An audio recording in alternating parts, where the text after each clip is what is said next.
Oh. They dropped her on her head? Oh my god. It's him like singing to the guy as they pull him off.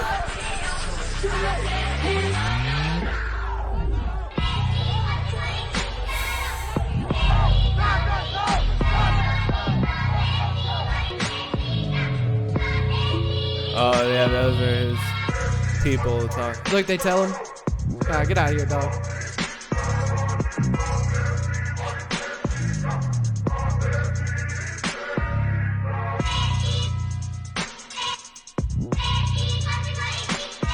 The music really sells it for me. Just when I think you couldn't possibly be any dumber, you go and do something like this. And totally redeem yourself!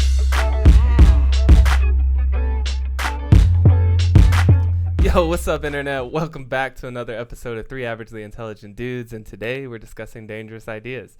The most dangerous idea, we're talking about 8 people dead, number of people injured in the recent AstroWorld debacle. Yes, the mass-casualty event. Yeah, as it's been classified. We're going to talk about it from just what happened, kind of the news of the situation, a couple little conspiracy theory angles that we want to explore and see if there's any validity to some of that stuff talking. And how it hit our culture. Yeah. I mean, it hit our culture insane speed. Yeah. Within 48 hours. Like, how long ago was AstroWorld? Yeah. And that shit is everywhere. Mm-hmm. Every social media, every YouTube, everywhere. You go anywhere right now, and it's people like, I was at AstroWorld. Mm-hmm. This is what I saw. Mm-hmm. So it's no wonder that it's hit our podcast. Of course it has. All right, let's get into it, boys.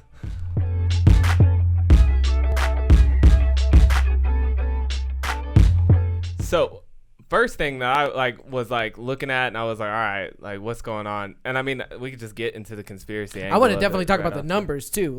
300 injured. Like, this is a mass casualty event. 300 injured. Yeah. So the 8 people that died, that number's probably not going to go up, I wouldn't imagine, because the event's over. I did see somebody quote a number as 11 though, so I don't know if that's actually 11 dead or dead. Yeah, but that could have been misinformation. Let's see how many. So, but my thing is these people all died in you said it was like a stampede. No, it was more of a crushing asphyxiation type of. Well, because I'm just thinking I feel like I hear about people dying at festivals quite regularly. Yeah, this was a lot. This especially was a lot at I mean and not 11 people died, but EDC was just a few days ago, last weekend here in Las Vegas, and I can look it up. I'm pretty sure somebody died. Yeah. Yeah. But they probably weren't crushed to death by and a it was crowd. overdoses is really more. But that's why I was these are 8 deaths, 8 people in total at AstroWorld, or just 8 people from this event. This one little thing. From AstroWorld. Yeah. And you see a lot of people pass out and stuff at concerts or whatever, and stuff like that, and get injured, obviously. But to die, I mean, even in this article, they say it appeared to be one of the deadliest crowd control disasters at a concert in the United States in many years, recalling the 1979 crush outside the doors of a show by The Who in Cincinnati that left 11 people dead and stunned the nation. So, I mean, we're going back as far as 1979 to find something that's quite a while prolific as this is in a Have concert they shown debacle. In this one the numbers for AstroWorld yet? Yeah, so they did say it was 8 dead. Let's see if they got a injury number. So they just say hundreds of people were injured, including a 10-year-old who was taken to a hospital. 10-year-old? Deaths ranging from 14 to 27. I mean, obviously a lot of young people. Travis Scott's kind of in that Gen Z vein. Yeah, but I've never been to a concert that wasn't well,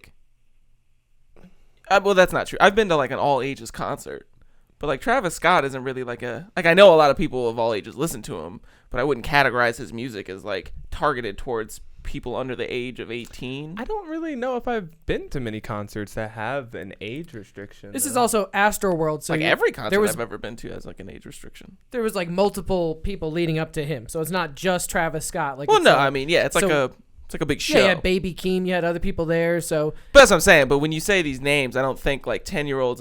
Was there a fair there too or something? Kids go to concerts. I took Brody to the first concert. She was 11. Maybe yeah, but 10. that was a Melanie Martinez concert. She sings. I've seen tons of people go to mod shows, Kells shows that are 6. 7. This is a That's man who interesting. performed a concert in Fortnite that had like 30 million people watching live. That's true. I'm just surprised, you know, like, So, yeah, I I mean- guess just because I'm not really like into the whole concert scene, I wasn't aware that people so young were just like regularly going to see these concerts. I wouldn't let my 10-year-old go to a Travis Scott concert. I'll tell you that goddamn Fuck much. no. He's got a McDonald's meal. Mostly I mean, he's just pretty because mainstream. I know the nature of the Travis Scott, like, Yeah, I know that he's big in the young crowd, but I guess I was just like if I was a security guard at that show and somebody came up with their 10-year-old with them or whatever, I'd be like, can't bring that kid in here. I've seen kids and babies. Like, there's a dude over there smoking hash right now. with Like, muffs on. Yeah. Like, I've seen people with babies with muffs on. Like, I mean, I get it. pretty You bring sure. up a good point about the security. 2 quick things with that. One, there's firsthand accounts of people trying to resuscitate people who are passed out. Like there's a video of a girl who's being like taken on a backboard, but she's like, they like drop her, and it's pretty rough to see. And it's been on like media outlets and stuff. It's not like dark web shit, but that's one of the victims. And that the firsthand account of that event from a guy who was like a medic was like, yo, these people were inadequate. The medical staff here were super inadequate. They didn't have any like resuscitation, CPR stuff. They didn't know what they were doing. They put her on the backboard. They dropped her. Like they put her on backwards and then dropped her. So that's one point to the security where this could have been pretty shitty security, pretty shitty medical staff there. Also, a security guard was stabbed with a needle, Heard about that. and the police are investigating because he went unconscious. They gave him Narcanol or whatever the nose spray is that brings you back from like an overdose that like it fucks with the inhibitors, and he came back, and then they said he had like a prick. So now, 8 people dead, hundreds injured. They're investigating. Were somebody pricking people? Was this a one-off incident? And then also, like I said, the security just being pretty bad. They didn't even attempt to stop. You know, like you have the crowd chanting, you have people freaking out, like, yo, there's dead people here, and they're like, next song. So this is definitely a stance I'm taking in this whole conversation, because I've seen a lot of people throwing around a lot of not just asking questions about like, well, how come Travis didn't stop the concert, and how come, you know, this guy didn't do this? Like there was one thing I was going to bring up. I can't find a post right now, but there's a lot of them going around about people writing out or talking or podcasting, whatever, their eyewitness accounts of what happened there. And I read this lengthy one of this girl who was like there in this sinkhole that was happening and stuff. Because just to catch everybody up, if you don't understand or weren't aware of what happened at all, there's this huge concert that Travis Scott is putting on. It's AstroWorld. It's his like festival, you know, kind of like a EST Fest to Kells or any other artist that has their own particular festival. And there's about 50,000 people.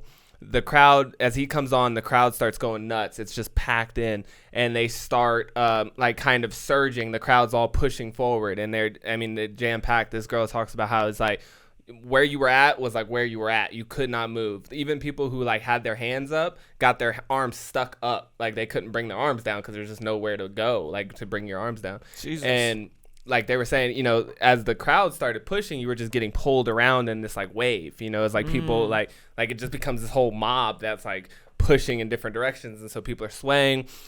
People started falling over.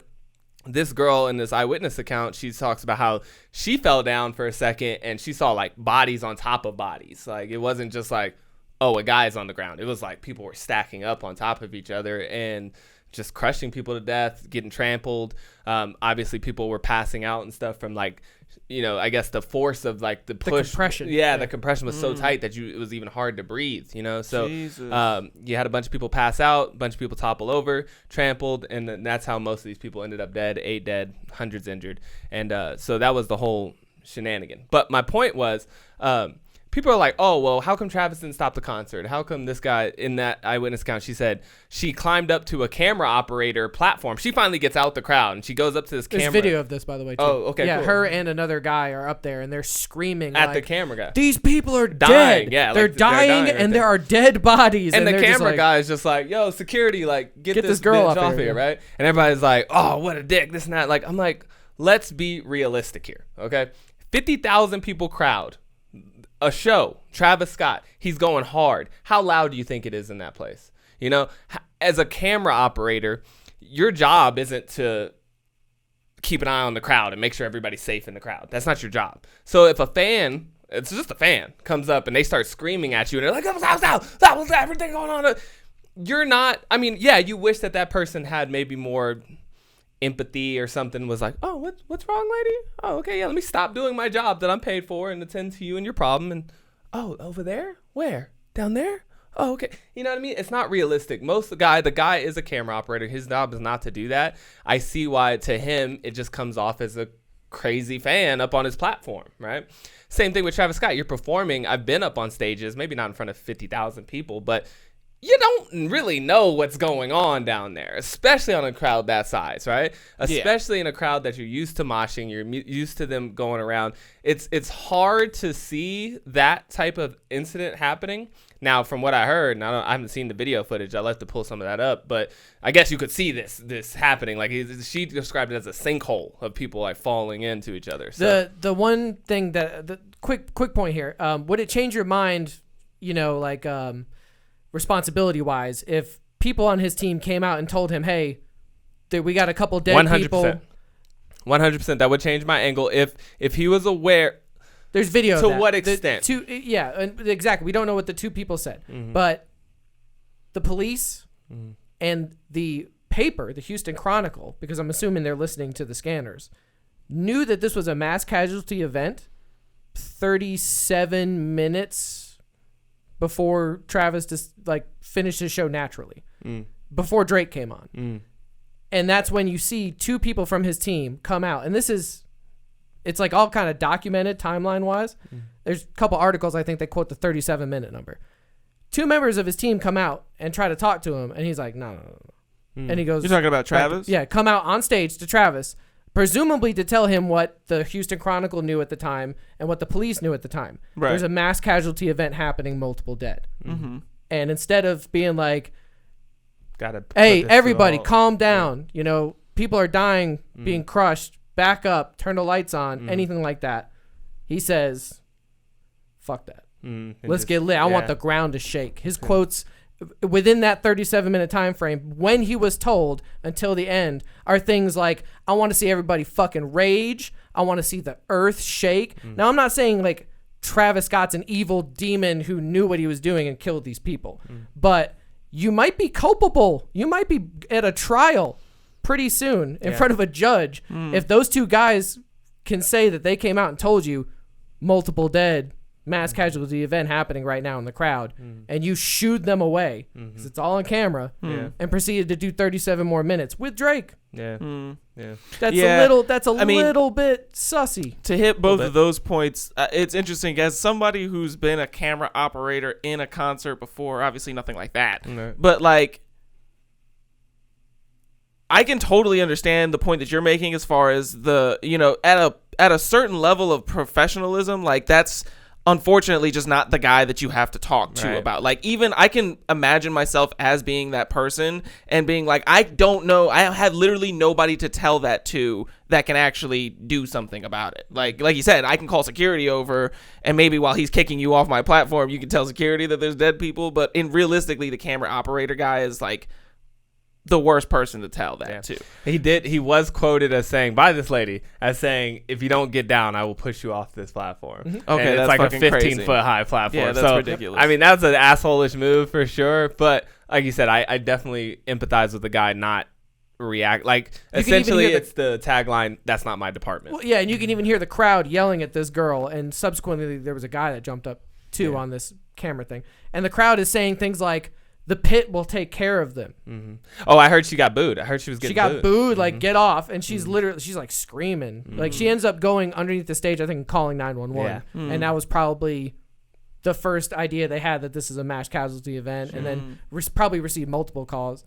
But I would like to show the video of the crush. Just the quick one that I have in the Instagram chat. It's very short. It's like 3-second little clip. And it just shows like how packed it was. No, the purple one there,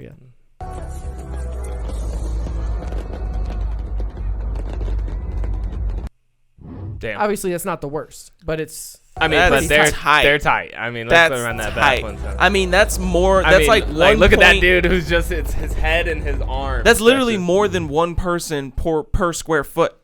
Like there's less than a square foot's of worth like of this space. dude's not even standing straight up. There's a couple of people who are not even on their feet. They're just being held up by the other people behind They're them. essentially Yeah. just mushed in. Yeah, That's- and they're just like laying. It's like down. sardines. You're Yeah. just packed in there, you know, and to hit the point about with the Travis Scott thing, like, although you can, like, I could see, like, you made a good point when you were saying, like, you might end up in a trial, and I'm like, oh, I didn't think about that. Like, that's an interesting take on it. But, like, I'm not surprised that that's what Travis Scott did, you know, like, I don't think he gives a fuck at all. That's kind of, like, a big part of his persona. Like, yeah, It we're is. just gonna fucking, like, I don't give a We're shit. gonna rage. We're gonna do whatever we want up in this motherfucker, and there's nothing you can tell me about it. Yep. And like his team know that and Yep. everything. So it's like, at a certain point, like I'm not saying like, oh well, that's just how he is, so he can't be responsible for it. But like, It makes what did sense, you though. expect? Yeah. Yeah, it's like that Bill Burr bit when he talks about all the people that got mad at the Duck Dynasty guy for saying that stuff, that homophobic stuff. And he was like, what did you think that the old guy thought? Like, he's been living in a swamp for his whole life. He makes and duck calls. And he makes duck calls, and he became a millionaire for it. And you think he's got, like, these progressive... Like, Travis Scott doesn't give a shit about the people in the crowd. Like, the crowd is an amorphous thing to him. It's like a abusive like work like culture, right? Like, you know, like you said, like Yeah, that's the like exactly. it might not be right, but that's just how they kind of did business, and so that was expected, right? Because he is very much like, yo, like that's one thing I want to take y'all back a little bit. I'm gonna run this clip from this Netflix documentary. It's about Travis Scott, and I watched this a couple months back, and it was awesome at the time. I mean, it's still kind of cool, but I mean, obviously you see the dangers of it. But that's the whole kind of culture around a Travis Scott concert, right? It's not like going to see your Jimmy Buffett. right? Yeah, Somewhere yeah, everybody's just sitting in a seat or something, and they're swaying and singing. Like, you go to rage. It's like sometimes you look at people in mosh pits and you think, why would you want to get in there and get punched and kicked in the face? You know what I mean? But that's just part of the entertainment for Part some of the people, experience. right? You know, is to rage. So that is a part of the culture. But to point to the where you were talking about Travis doesn't care. Here's a clip from the night of AstroWorld release and him playing Lollapalooza that night. Somebody from safety help hop in there and help these people, man. Y'all open up, let these people through. Everybody in the front, open up, open up, open up. Everybody in the front, open up, there we go. Help them out, help them out, help them out. Help them out, help them out. Yo, can we get paramedics in there, please? What the fuck? I got it? There's one more. There's one more right here. There's one more right here. Oh, jeez. In the middle, we good? Thumbs up if we good. I need thumbs up if we good. Thumbs up if we good. If we good, let me get a hell yeah. Say hell yeah.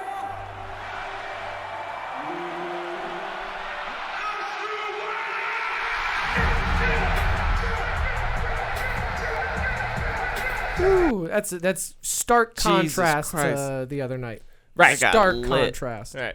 Oh, it gets lit. Oh, I mean, like, you should watch it. Part of the show is you can climb up on, as a fan, you can climb up on stage. They have a platform where you can go crowd dive. Like, you can get up on stage. What? Travis will even hype you up, like, yeah, get it, go, ah, and then you just run and out into the crowd. Okay, Wow. so I mean, his shows get lit. That's the point. That's the insane. point is, like you were saying, I want to see this ground shake. I want to see y'all go fucking insane. Like, that's part of the. That's him giving them a good show. That's Like, what that's what they came came for. to see. That's what yeah. they're paying for, you know. Yeah. But as we can see, this has been a problem. This is nothing new. Like, this isn't the first time one-off thing. So to also lend to that point of his team coming out and saying, "Yo, we're having some problems," he's probably thinking like, We always have have problems. Like, every show I do, people pass out, people are dying or whatever. So it's like, I see how this was a unfortunate mix of different influences. Well, it's like it's kind of like that point I made a few episodes back where I brought up the point about how like you start a job and like your first day is you just watching orientation videos and they're all like always about safety and all the safety things and you got to work with this special equipment and shit. But then your first day on the job, none of that shit goes down. Nobody does that. Your manager doesn't do that. Your supervisor, nobody does that shit. True. And so you're just like, oh, whatever. And because, it's not really like most people don't think about safety like that, like super proactively. Like the people that do are like combat veterans who are like, no, you're going to want this first aid and kit. you hate that guy. Yeah, and the guy that's like, that's not safe. Yeah, you should wear a helmet. Like the COVID enforcement officers that would come around to like sets and stuff while you're working, it would just be like, put your mask on, and you're like, shut the fuck up. And he's just trying to like protect you, you know, but you never like that guy. But just the point. And so I think that it's a similar situation here. Like it's only a matter of time at an organization like that before something happens. And you just, as an individual, you just hope that you're not the guy that something happens to. But at some point in time, something's going to happen to somebody. Like, it's not like that's just going to go forever and nothing's going to happen. And that's kind of what we're seeing here is like, up until now, they've been able to kind of contain it to the point where like you catch them when they're passed out, you catch them when they're, on the brink and you're able to bring them back or whatever. But sometimes you don't catch it. And if you're not prepared for something like that, like an event where there's so much going on, then it's really easy for that to just spiral out of control. It's the same thing that happened at that at the Malice at the Palace documentary that I showed you, where the NBA players were fighting with fans, and everybody's like, "Yo, where are the police at?" And it's not like there wasn't security there, but I mean, like, there's like one security guard for every 100 people there. 50,000 fans. There was probably less than 1,000 security personnel there, and maybe 100 or 2 medical people. It's just not enough. Do you think it's out of the realm of possibility that someone can be charged with negligence in this case? Oh, absolutely, you could be charged with negligence. The lawsuits are already rolling in against Travis Scott, and I mean, like, rightfully so. Yeah, it's civil lawsuits, of course, but I mean, you could say that there's going to be criminal culpability on somebody for this. Here's something 8 people. Yeah. Here's something else that I thought was a little weird too. The people who put this event on, Live Nation, they also did the event that ended up being the Las Vegas shooting. They also ran the event in England where Ariana Grande's concert got bombed. They also ran the event at the Pulse nightclub. Or was it the Pulse night? No, it was French. It was the France one. In France, when they had that mass shooting in the nightclub. Yeah. It wasn't Pulse. That was Orlando. It was a different one, but it was pretty much the same. But it was like a venue. It was a band playing. I don't remember the name of the band right now, but it was like some like metal band or some rock band. That's a large. That's kind of like what happened to PG&E with the Paradise Fires and stuff. They came back and they were like, "You guys haven't done safety checks on these towers in years." You haven't, this is going to get somebody to look into it. And like, that's what happens. Like if you're working at a job, when that, whatever it is, accident happens, that's when people start looking into it. And they're like, oh, you guys haven't been doing any of this shit for forever. And so I think that that's probably what's going to happen here. They're going to look into Live Nation and they'll be like, yo, you guys are terrible at this. Exactly. None of those things are related. None of those things are related. No. But they all were events put on by Live Nation. That's bad for your track record, man. Yeah. Like if your track record, like poor security, is that people at your show get caught in mass casualty events, figure out what's going on with Live Nation that this keeps happening. Very good point. 100%. And not to absolve that point, because that's a very stout point, but I would also like to see how many concerts Live Nation is putting on. Oh, because they are one of the biggest like event organizers too. So I would like to see a percentage, right? Like a percentage of like how many do you have successful? You want to know if it's disproportional, right? You want to know if they have a disproportional share of the negative. Thousands and thousands of successful concerts, and they got these 5, 6, 7, events that it's like. But it only takes 5, 6, or 7. I mean, that's the same thing that happened with the PG&E thing. I mean, for the most part, PG&E was doing pretty good. No, and you're right. It's just in these weird pockets of area where nobody lives, and it's like hard to get into. You get that. God, I'm losing all my words today. But whenever people give you the benefit of the doubt, you get that until the investigation comes out and we find out that you've been understaffing your security and you've been doing loose measurements. And your medical staff and has it's all no that. equipment. And when we do find out that you've been cutting corners, all that goes out the window. Then everything is, like you said, now if they find out from this, all those other events will also topple down on Live Nation 100%. I want to point out the ambulance and the crowd. That was another thing within that 37-minute time frame. Paramedics come and try to get into the crowd to kind of address this mass casualty event. Travis sees the paramedic, basically the red and blue lights in the crowd. And there's a clip where he's like kind of confused. He's like looking out at this thing. He's like, what the fuck? And he's like, I need everybody to put your middle fingers up in the sky. And I was like, well, that's kind of weird because he's seeing red and blue lights like they're cops and telling everybody to put their middle fingers up in the sky. Then he starts a song, and during that song, people climb on top of the ambulance and are dancing on top of the ambulance, rocking it, being crazy on the ambulance. And I was like, that's another one where it's like, was that necessary? And I think if this goes to actual court, which it won't, it'll get if this is because something happened with Gwen Stefani where a bunch of people got hurt in the crowd and died at like a Gwen Stefani crush, and she settled out of court. Of course you would settle out of court. You don't want to go to court and talk about the but that's a civil thing. You can't settle out of court of a criminal charge. It's true if it's criminal. Like that's just her coming in and just being like, look, I'm gonna pay all the families the money that they just want. go to the Instagram chat and play. I have that kind of funny conspiracy video I shared, which is the first one, but it shows some of the clips and stuff.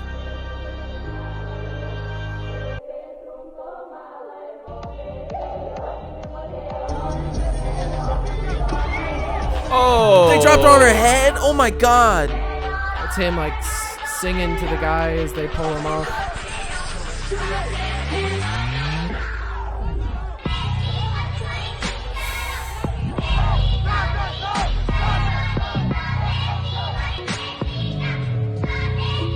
Oh, yeah, those are his people talking. Look, they tell him, get out of here, dog.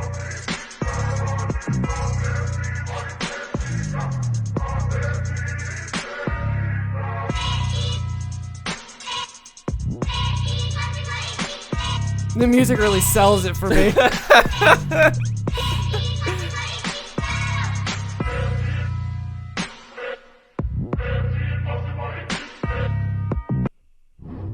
Those are some images from his Instagram that people were pointing to.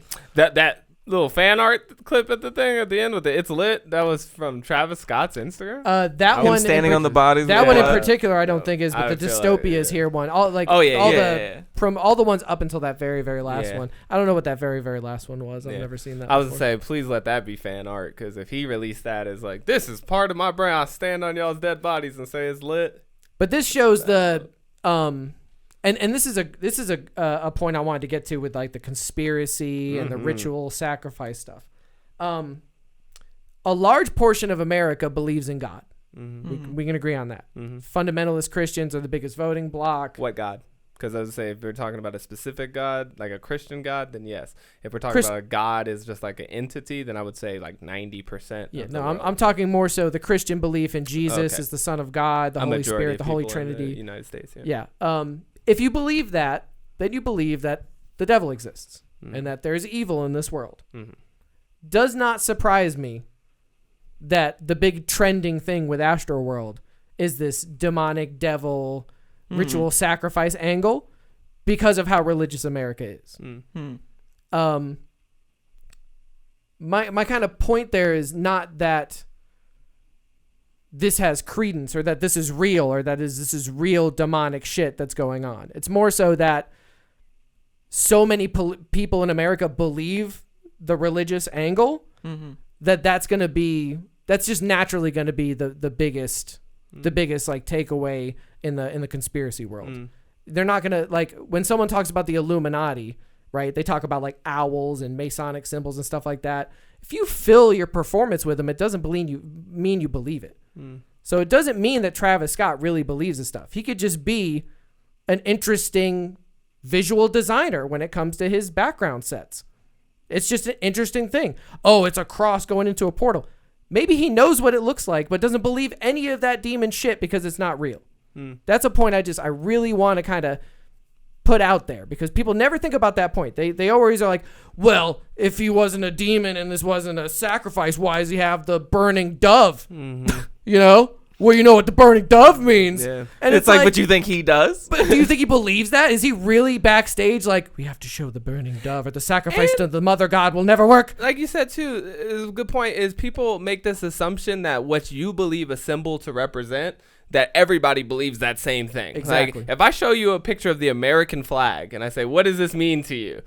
There's going to be like 1,000 different answers. Like, just because you have a certain symbol doesn't mean that everybody interprets that symbol to mean the same thing. And so I always find it very fascinating too when people go symbology, like picking, you know, and they're like, oh, well, look, he referenced this, so it's like that. And it's like, how you know he didn't reference this or this other thing or that thing, you know? And that is a little weird sometimes to see people do. At the same time, yeah, that's still a burning dove. Like, I think very often, like I would venture to guess that Travis Scott doesn't know anything about any of that stuff. He designs symbolism, all the set stuff, though. You think he designs it? He does. It's a fact. I would think so. On all of his AstroWorld tour stuff, he's a hand in the graphics and set design 100%. I think he's well, I mean, a lot of artists have something to do with their set design, but that's why they're set designers, though. But like the set designers have much more to say than.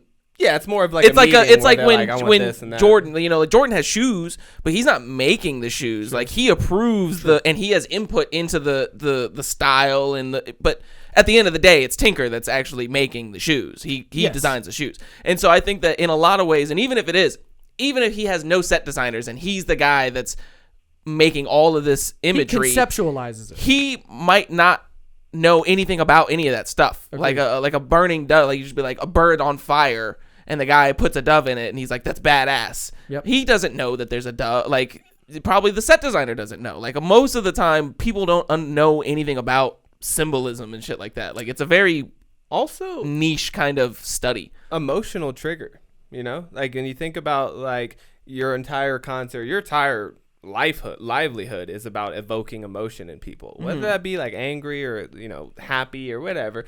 And so you do that through your music, you do that through your art and all that stuff, and you do that through symbols too. Like you said, you know that a cross upside down or a burning dove or the weird imagery that I keep seeing where he's like referencing they say he's referencing the pale man, from Pan's Labyrinth and all that, right? I mean, I see the resemblance, and I don't get me wrong, I buy into that. But that's just also powerful imagery. Remove the right side, and you just look at the poster. Like it evokes some type of like creepiness or like a.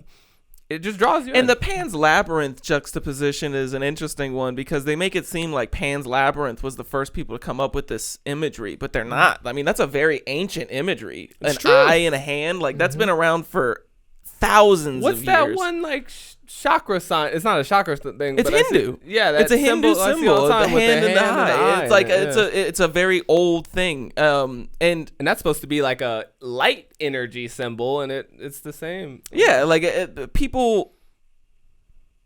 It's easy to pull these two images together because of the visual look of the Pale Man from the movie Pan's Labyrinth. Like it's a creepy, disgusting thing, but. Like you said, there's other contexts where you can find that symbol in that's totally different.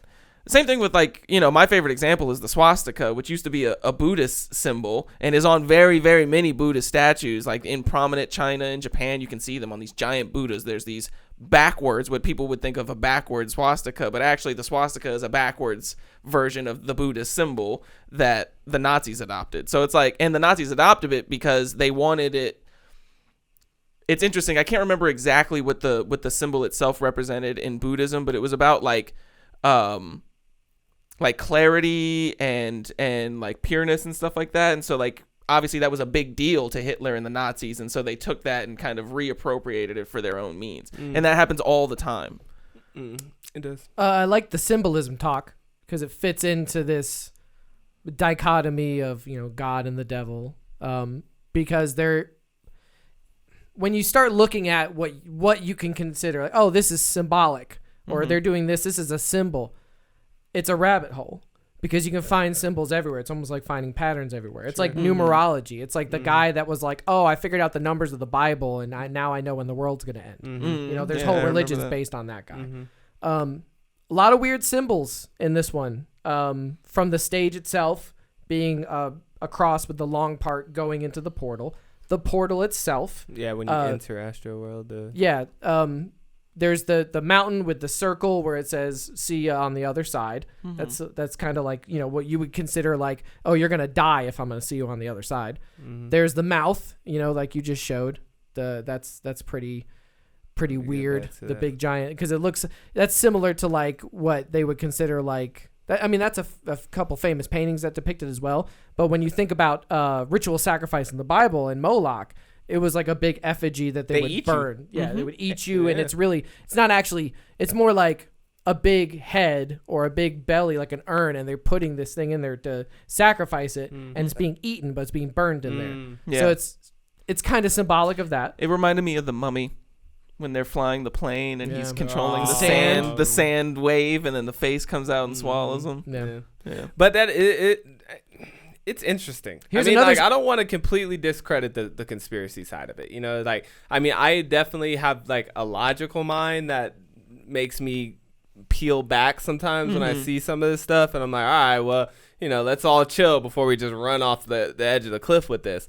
But at the same time, you know, it's weird. It is weird. Yeah, if I was going to say, like, I think it's more likely to enter through the mouth of the guy. It's just, you could do any type of arch. You could do any type of a big AstroWorld art. There's so many different even symbology of like a different head or like a skull or something that's just more universal. But to really, it's your face and we're walking into your mouth. You know, it's also, if I told you guys to put an H in the air, how would you, with your hands, like how would you put an H?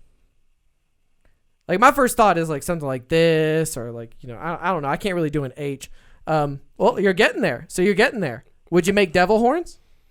Yeah, I mean that's kind of like an H. I mean, that's as close as I can get to an H with my, unless I use like multiple this hands. Looks like an H. Unless I like that's hot. I would probably throw that one up, Travis. I think you're fucking up because Travis told the crowd, "Let me see your H's. Put your H's up," and everybody's like, devil horns. And I was like, but that's been rock on forever too, though. Well, or like, you know, there's one. Rock has a lot. I mean, they used to say the same thing about Led Zeppelin, that it was like devil music. So because Kells likes to do it with like it's horns, like he throws them up like horns. There's pictures of Travis doing that as well, and you know, that's just one of those things where some hand signals are. But you see, everybody knows that this is all from Naruto. Like that's, you know, they're stealing it from Naruto. Well, this one, that's where hand symbols originated. They say that the guy in Rock who brought out this one was Ronnie James Dio, and that Ronnie James Dio's grandmother, his Jewish like bubby, said this was the evil eye, and this was like some ancient symbol, like warding off evil type thing,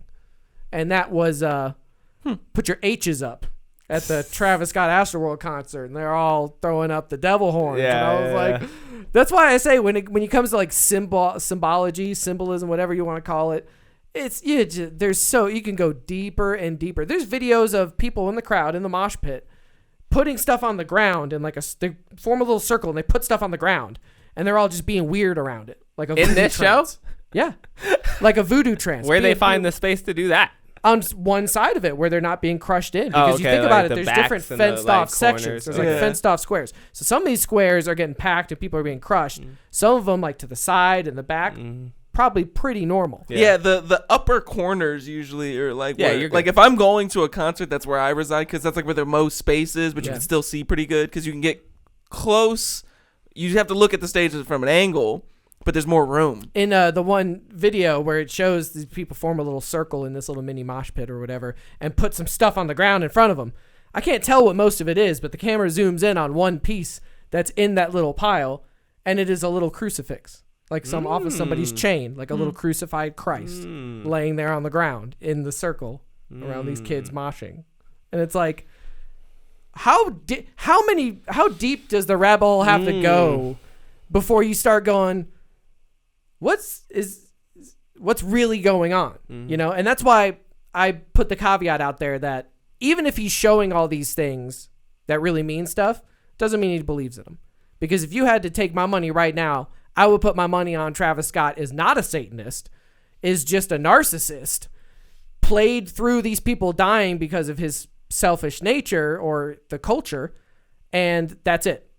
And that all these symbols don't mean anything. It wasn't a ritual sacrifice. Moloch's not involved. God's not involved. But you know what's interesting though is you could still be in this world, right, of like spiritual warfare. Like there's which a lot of people will call this. You can be an agent of demonic energy and not be doing it on purpose. That's a great You angle. know what I mean? Like you could not. You don't have to like possession. Well, essentially, or just like you could just be in the dark energy, you know, and you don't necessarily like maybe you think you are that Satan type. You don't have to worship some other entity to still possess that dark energy, like you said, like a narcissistic tendency or something like that. Because there's one thing I saw a lot of people commenting on was about like how the whole concept behind this is it goes more than just like Christian guys. People are like, these artists, not just Travis Scott, but anybody who might be into this type of thing, they are trying to harvest the energy of the crowd, right? And so they want to take the energy from these people. And so you bring them into this seance essentially, or like a ritualistic space. You get them all fucked up, which is actually things you would do in a Satanist ritual too. They used to get really drunk or really high. You do that in drugs any ritual where people were sacrificed in the history you get them super fucked. Yeah. And then Most of the time, the most fucked up people are the people being sacrificed. Yeah, like the shamans and the virgins. Yeah, Yeah, like the dude doing the cutting and the person getting cut are like the most fucked up. And then everybody else is like smoking some shit and they're like watching, right? Yeah. So it's to get them to, and then they harness energy from you and in this exchange, right? Where, you know, like, and this is like a life extension, like a Lazarus type situation. Well, so that's why some people say like some people die. You know, it's like you take essentially all their life force energy from them and they die. You know, right? Or like you said, same thing. If you like sacrifice that person, that's why you sacrifice. Not in other cultures, not always for you. It's to send that energy to your God or deity or whatever that you believe in. That's why you do it in a very specific place so you can get that energy where it needs to go. Where it needs to go, exactly. And so some people, and I buy into that, you know, without all of the made up explanations, but life in any form to me is energy transfer. Yeah. It's an exchange. That's why sometimes you hear people talk about, like, I've heard like EDM DJs talk about like it's mind control. Like they can literally be like, all right, now everybody get really quiet. And you'll just do what they say. Get real low to the ground. Everybody shut the fuck up. And they get down. And he's like, all right, now I'm going to say 3. And on the count of 3, you're going to go nuts. What do? They go fucking ape shit. And it's like that. So there is a natural energy exchange that happens at a concert. You like to think at a concert it's for like the crowd is getting energy from you is what it should happen. But I could see it in an inverse situation, you know? And like I said, without all the satanic or whatever. But if you're like a dark energy person, you know, then you would feed off that type of energy. That rage is a good word. Anger, hate, like all these like lower evil vibrations, you know, you would get more out of that than whereas you might go to a different, like a hippie concert and they're like peace and love and unity and respect and shit like that. I love this. Well, yeah. Well, I was just going to say one thing that I thought was interesting is like when you started talking about like spiritual warfare, it kind of reminded me about how there's a resurgence in like a lot of old school spiritualism recently. You know, paganism and stuff like that. People are talking about astrology a lot recently. They're talking about witchcraft. You know, like there's stuff about, you know, like tarot cards and all this stuff. Like this is all very ancient spirituality stuff. Like modern day religions are pretty new compared to all of that stuff. They've tried to squash ancient ritualistic religions many years. Yeah, very like, hard. And I think that the resurgence and popularity of that stuff might have a lot to do with why it seems so big in the culture these days, in the sense of like, you know, it reminds me of like a you know, like when ancient civilizations fell, there would be later civilizations in the medieval times that would literally be in the ruins of these ancient civilizations and they would be completely dumbfounded as to how these civilizations operated and how they were able to build such amazing, a lot of technology and knowledge was lost when those ancient civilizations collapsed and we went into the medieval times. And I think that it's sort of similar. What we're seeing now is like a lot of people who don't have the depth of understanding of what these rituals and what these practices really mean and how they're done correctly and whatnot. I think it's not hard to imagine a lot of modern day young people finding that stuff cool and interesting and trying to fuck with it. And, so you go to a Travis Scott concert and you and your buddies and your friends, you just make a little seance circle at the thing. And it's like a cool thing. But I think that there's like a lack of understanding as to what really is going on. What energy there. can Yeah, happen exactly. there. What kind of energy you might be playing with there. I love this topic because I immediately start thinking, okay, it's true. Ancient religions were very ritualistic. We know that. We know about Moloch. We know about the Maya, the Aztec, the Inca, all the people in South even America. Abraham was about to sacrifice his own Tons son, of sacrificing going on in the Well, Bible. I would just say that human beings are very ritualistic in general. Yeah, but yes. but basically, the idea of ancient religions being specifically pretty ritualistic. Oh yeah. Absolutely. What is that? Could that be like tucked into our culture, tucked into our society under this kind of guise of being a Christian nation? And the reason I say that is because I immediately jumped at Bohemian Grove. Bohemian Grove is a very ritualistic, old world religious type of thing that the elites do that we know about. Okay, so we know for a fact elite Americans that are worth millions and billions of dollars do these weird prayers and burn fake effigies and offerings to this weird owl god. Okay, but all those people claim to be Christians. They all serve in our government as Christians and put their hand on their Bible and swear in front of, witnesses in front of a god. But they're praying to this weird owl demon in private, which is strictly forbidden per the Bible. Yeah, that's not cool. Now we have a culture, specifically the culture of music aimed at 10 to 16-year-olds, I would say, that's pretty fucking demonic. I'm not saying these people are demons or they know that their shit's demonic, but just the subject matter alone. Where do we go at night when we fall asleep? Where do we go when we dream? Like, that's kind of Luciferian if you really break it down. Some weird stuff there. AstroWorld. I mean, we can look at this now and say it has symbolic elements of ritualistic religious sacrifice. I mean, it may not be. He may not have done it on purpose. He may not believe it, but we can see it. It's there. But dude, not to mention, I mean, you were talking about it underwoven in our fabric. I mean, it is. Well, like I think the Pledge of Allegiance. I think it's a lot deeper than that. I think it's under society. It's a human nature thing, because I'd argue that the biggest, most profound rituals that are happening at these concerts or even at the Bohemian Grove thing are much more like these types of activities are more distilled specific rituals, but like the rituals themselves are predicated on like a foundation. Like a concert in itself is a ritual. It's a ritualistic, you all come together and you have this experience with the music and stuff. I mean, like people used to do that all the time. And dance circles, I mean, eating is a ritualistic thing. I mean, most of human life is ritualistic when you really stop and think about it. Yeah. And so I think that it's not surprising that people, especially as like the internet became more accessible and more people found out about all of these more secretive things, like now it's like you hear about the secret societies. They're not really secret in the sense that nobody knows about them. They're just secret that you don't know what goes on there because you're not in them. Yeah, a lot of But back in the day, yeah. It wasn't really known whether it was a real thing or not. It was like rumors and shit. And so like the secrecy's kind of been removed to an extent that people have sort of like a surface level exposure to it. And so then, that, and always we're so explorative that we want to dive deeper into that and see where it leads and keep following the paths. And it can lead to some very interesting groups like Bohemian Grove or Masons or whatever, like it evolves into these weird ways.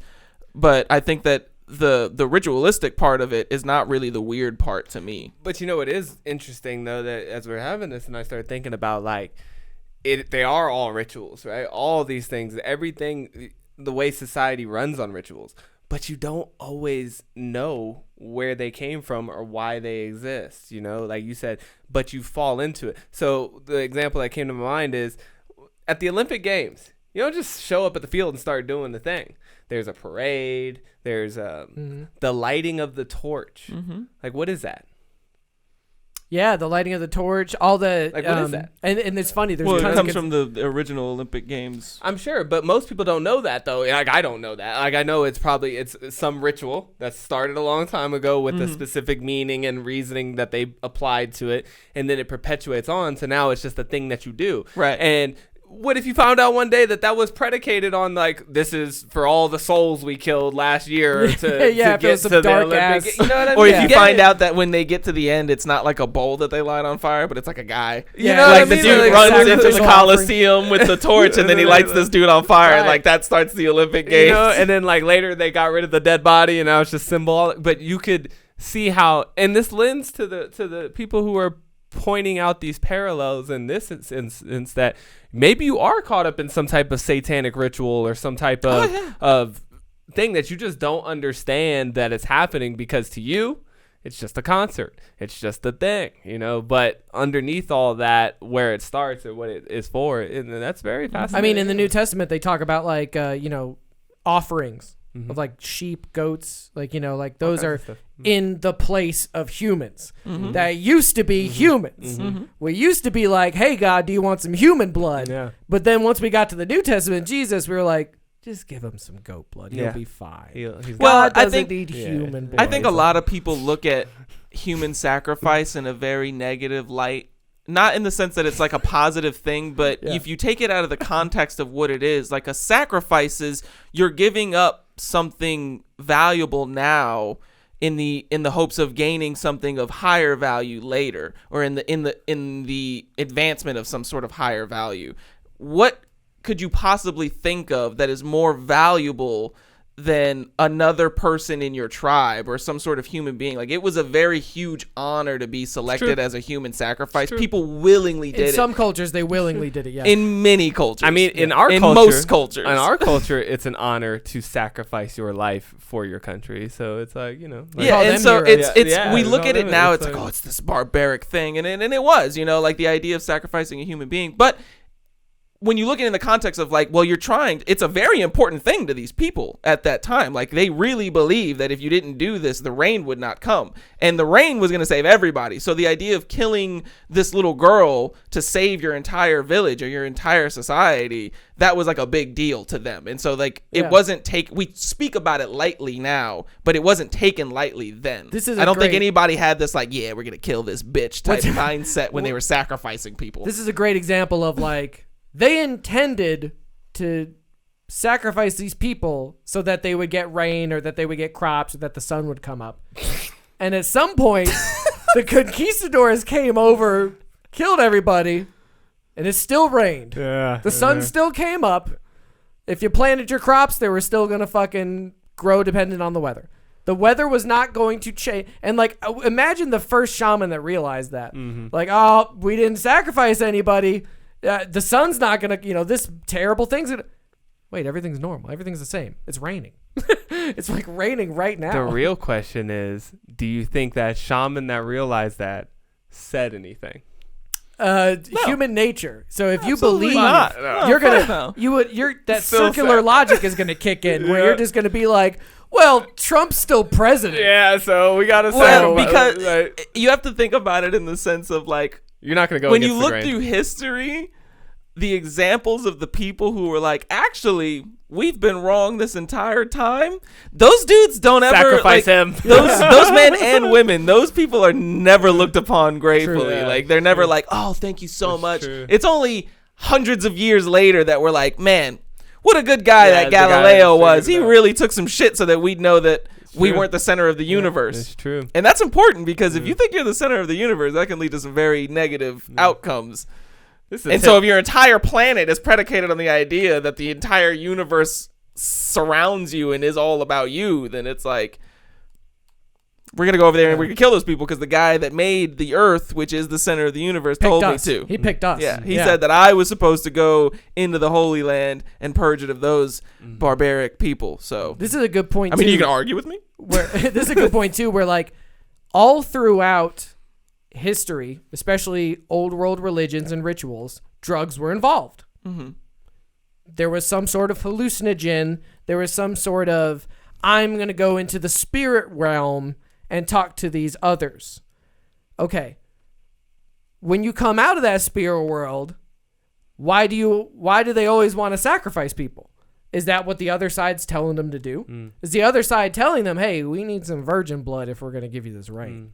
Because it seems like in all the religions, they took some sort of psychoactive drug and they all sacrificed people to deities in the spirit world. Once again, you look at the Travis Scott thing and he's got a big giant portal that says, see you on the other side. And if he were to be doing a ritual sacrifice, you would want some sort of altar, some sort of portal, so that you could appease these people, these deities, these whatever clockwork gnomes, whatever the fuck you want to call them, in the other side. Yeah. And this is something that it's not just some woo-woo shit. Like, people have been talking about this for hundreds of years. Mm-hmm. The Nazis were obsessed with it. Oh, yeah.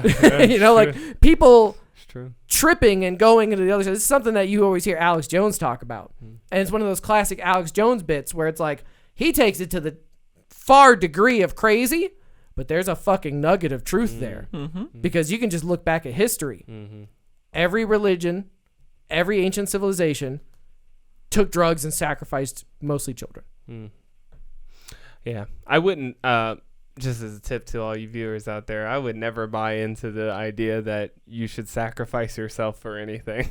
Like, I'm just going to put that out there. If anybody comes to you and they try and convince you that you need to sacrifice your own life for the good of their belief system, I wouldn't buy into it. It's usually not your own life. In a lot of these Hollywood things, they say it's like the thing you love the most. So like with Kanye, it was his mom. With Jay-Z, it was... That's the thing, though. That's how the sacrifices work. Yeah. No, but I'm just saying. I mean, just think about it. When Thanos had to go kill what's her face to get that he had soul to kill stone. Gamora. He had to kill her. He had to kill Gamora. You must give up the thing that you love the most. Yeah, spoilers. Like, come on now, people. That's why Hawkeye had to let Scarlet. We're in phase 4 now. If you haven't seen it, I don't know what to tell you. That's why Hawkeye had to let Scarlett Johansson die. Yeah, and so it's like he needed that soul stone. And so it's like that's.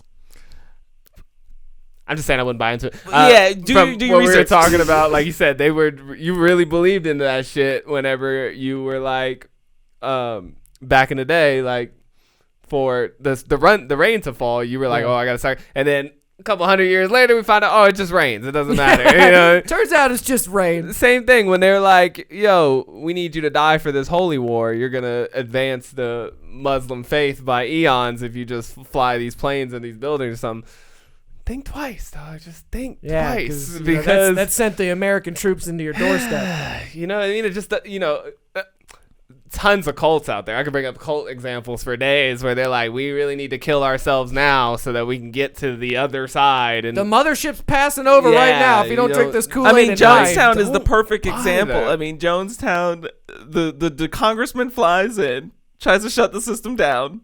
The dude shoots the guy, and then he's like, so I fast tracked the whole plan by like 6 years, and we're all gonna kill ourselves now. Today, like right now. I set up the whole thing, and it's I just talked to God. He's on the spaceship. He needs us right now. He had somebody cancel, so we can fit in that slot now. We're good. So funny. It's like what? God had us, and that's why that one lady was like, you know what? I was all about it right up until you shot that guy, and now I'm leaving. So. To bring into this AstroWorld thing too, like, what do y'all think the response is going to be to this now that it's happened? Because I also thought about when you were talking about this earlier about like when we are caught unprepared, right? Like you said, like Live Nation been going on doing shows, getting away with this fine until all shit hits the fan, and then there's usually a response. Something that comes to mind really quickly is our response to 9/11, right? And like the situation that we. How do you think they're gonna go? What do you think a Travis Scott concert's gonna be like from here on out? I'm not so sure about future Travis Scott concerts, but I will tell you that based off the last 2 years of my life, all of the video footage from this is going to be analyzed. There's going to be multiple news outlets that are going to do like my favorite one is I think it's New York Times visual investigations. Those are my favorite ones. I like there's definitely going to be a 40-something minute New York Times visual investigation on this concert. I don't think they're going to mention any of the satanic, ritualistic, religious stuff. But they are absolutely going to, pardon the pun here, but like crucify him for all of the actions. Yeah. Not only of him, but of the security. They're definitely going to be looking for somebody to pin.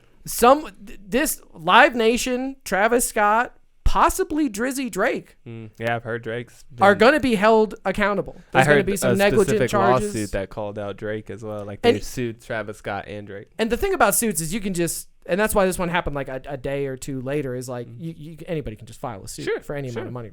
But when it comes down to like what's actually really going to hit the court or something like that, something is going to happen for sure. If you get told, if everybody knows it's a mass casualty event and you get told it's a mass casualty event and you continue the concert, then bring Drake out. What do you think they're gonna? What do you think Drake know? How about that? Did Drake know there was a mass casualty event and that paramedics, police? I'm gonna go with the same defense that I gave the camera operator. If I'm Drake and they're like, "Yo, people are dying out there and shit," I'd be like, "Damn, we'll get out there and save them." Yeah, like you know what I mean? Like that's wild, man. This bitch is going crazy. Like.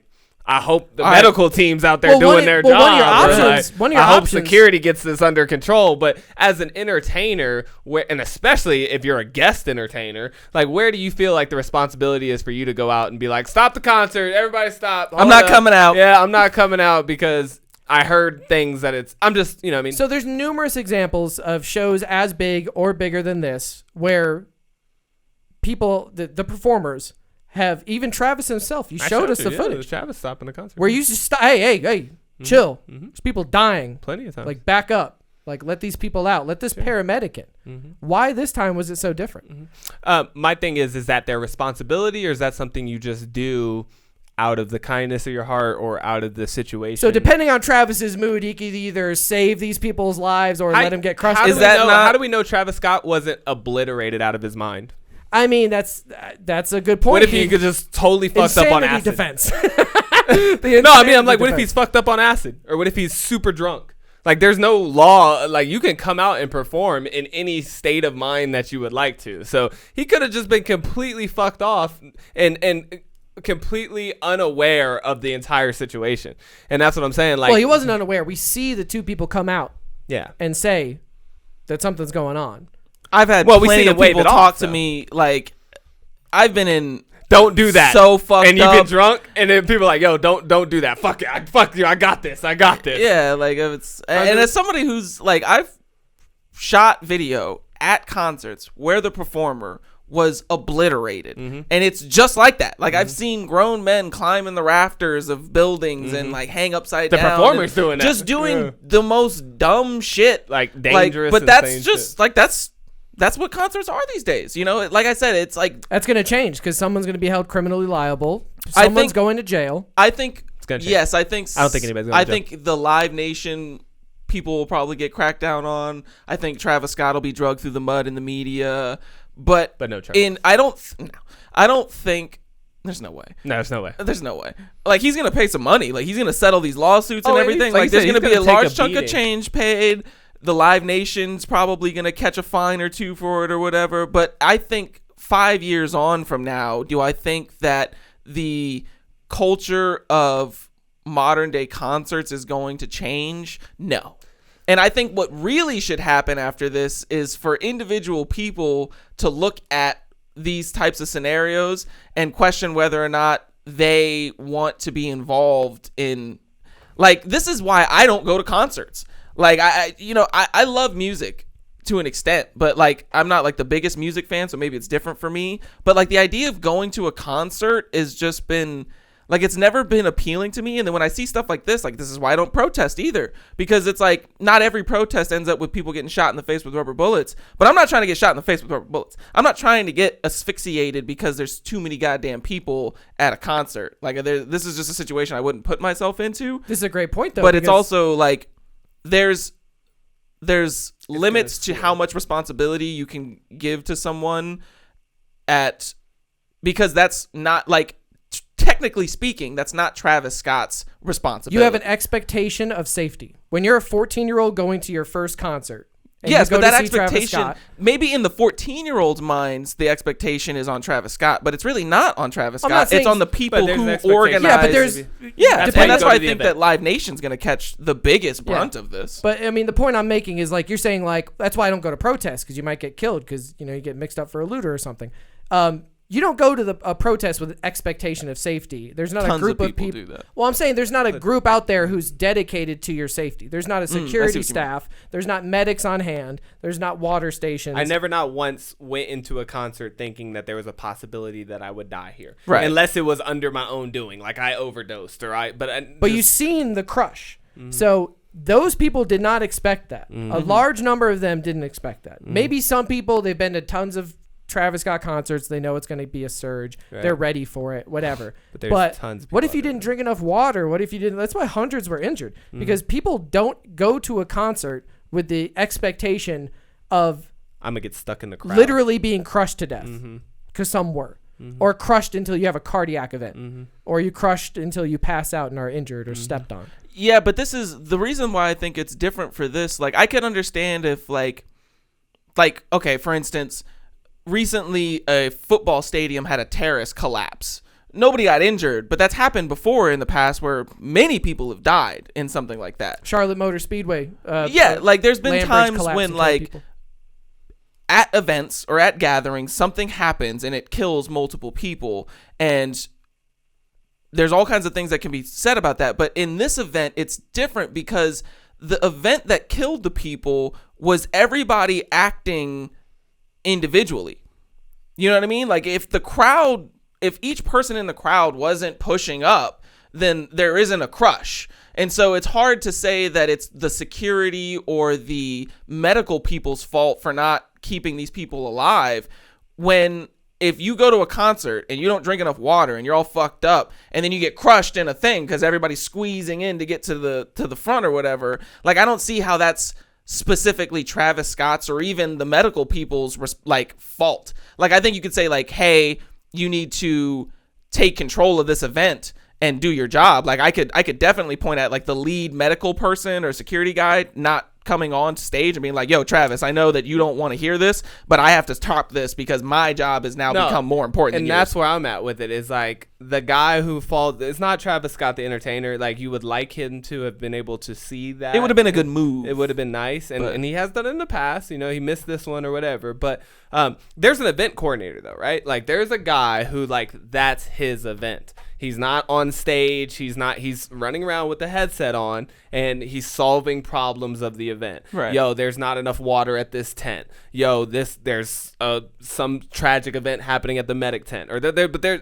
I've never really seen a concert that doesn't have this guy who's in charge of the event. Right. And it should have been that dude's responsibility to go out, snatch the mic, get his own mic. I would have just cut the audio, and then I would have been like, put this mic on the speakers now. Bring up the lights.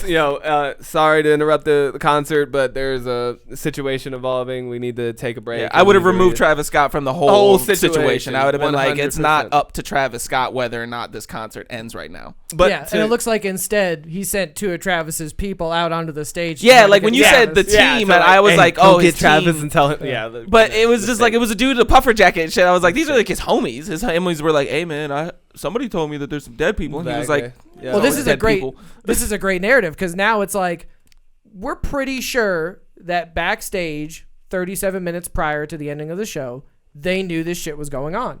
The event coordinator, the people who were backstage, probably even the DJ. Like, These motherfuckers knew word is that multiple people were dying, and that there was 911 calls. Yeah, there was security passing out, being pricked with needles, and having to be resuscitated. All this shit is happening, and it's probably pretty chaotic. But the guy who's got a line to all that shit is sitting backstage making the decisions. He's got the volume knob. Yeah.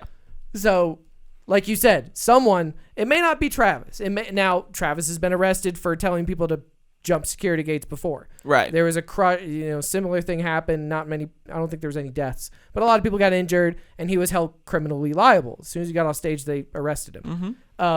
He hasn't been arrested yet. You can get arrested for inciting a riot too. Like, you know, if you like. Yeah, well, and that's why they couldn't pin Trump with the whole inciting a riot thing, because it has to be very specific. Like when it comes to language laws in our country, jump the barriers. Yeah, like jump the security barriers. Like as soon as you say that, now you've factually incited. Like if you say, I want you to turn up in this motherfucker, we're gonna bring this bitch down, like that doesn't count. Or fight like hell and for your country, like that doesn't count. Or put your middle fingers up when he sees the when he thinks that it's and I would say that he probably thought it was a cop. I want to throw my point in about what I think is going to happen next, because it doesn't really matter whose fault it is at this point. Like it happened. Yeah. And it's going to change the way concerts are done. Yeah. It already has. It already has.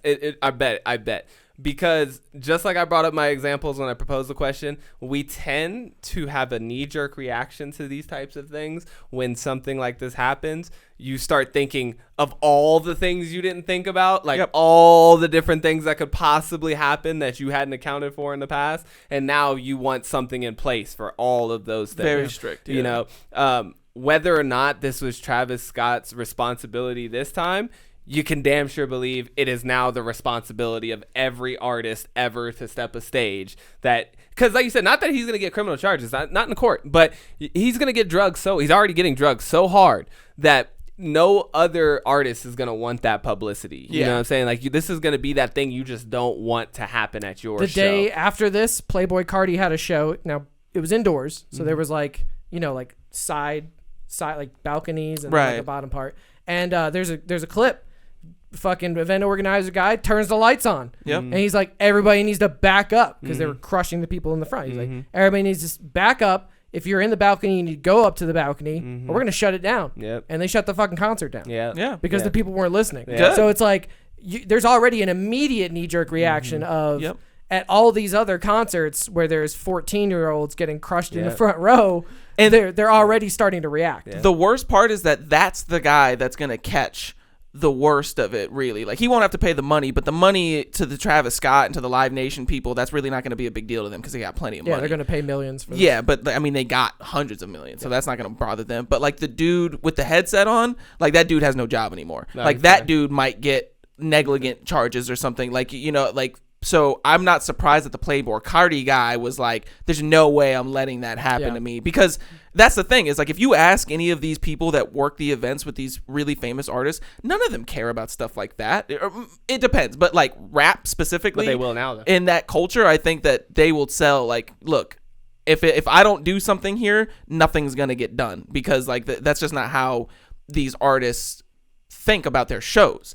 And so I think that it's definitely going to change, in the sense that I don't think that the mentality, maybe that you see a lot more artists do it, maybe some of the more mature ones, but I think specifically in rap, especially the way that whole genre and the culture that's following it has evolved over time, it's much more about like, fuck you and we do what we want, and it's kind of adopted that sort of rock and roll mindset that they are American rock stars. Yeah, they're like the new rock stars. And so we saw that would happen during the heyday of rock, where rock stars were like, could do no wrong. Like you couldn't pin a rock star down for doing anything, like the most heinous shit. And that's what we're seeing now. And I think that it's going to be the people in the background that are going to have to step up and really, they're going to be the ones that get looked at the worst, and they're going to be the ones that have to really make up the most ground. I think that they all get tempered down, though. Like I said, I think that this will water down every concert that you go to for the next decade. It'll definitely be way more strict. Like there's things that, like you said, like that rock star mentality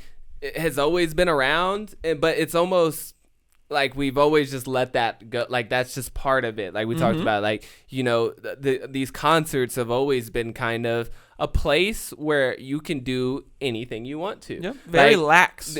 Well, I mean, just from a logistical standpoint, if you think about like, dude, in a crowd, you can sell drugs. You can do drugs. You can do all types of illegal activities. You know, like you can fight. There's so many things that you can get away with in there because security can't get to you. You know, like there is no cops patrolling the things, you know. So it's concerts have always been this weird safe space where it's like we can do whatever the fuck we want to. But that being fueled on by the performers, I think that's going to go away. You know, one of the examples that I obviously follow pretty tightly and know is like Kells, for instance, right? Machine Gun Kelly. He has that rock star mentality, that like same type of Travis Scott energy of like, I'm wild as fuck. Like that's part of my brand and I'm going to be fucking crazy.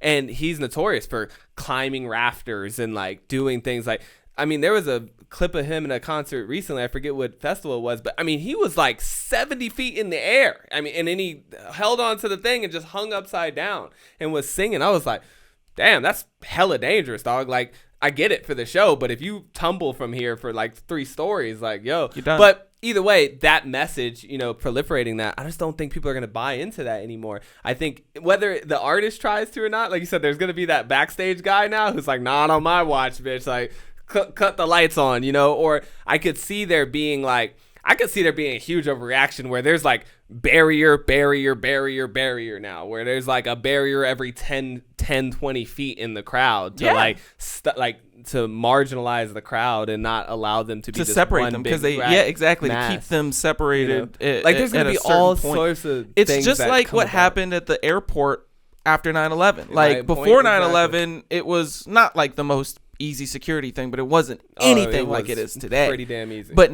you know, and that's the same. Like it was like a metal.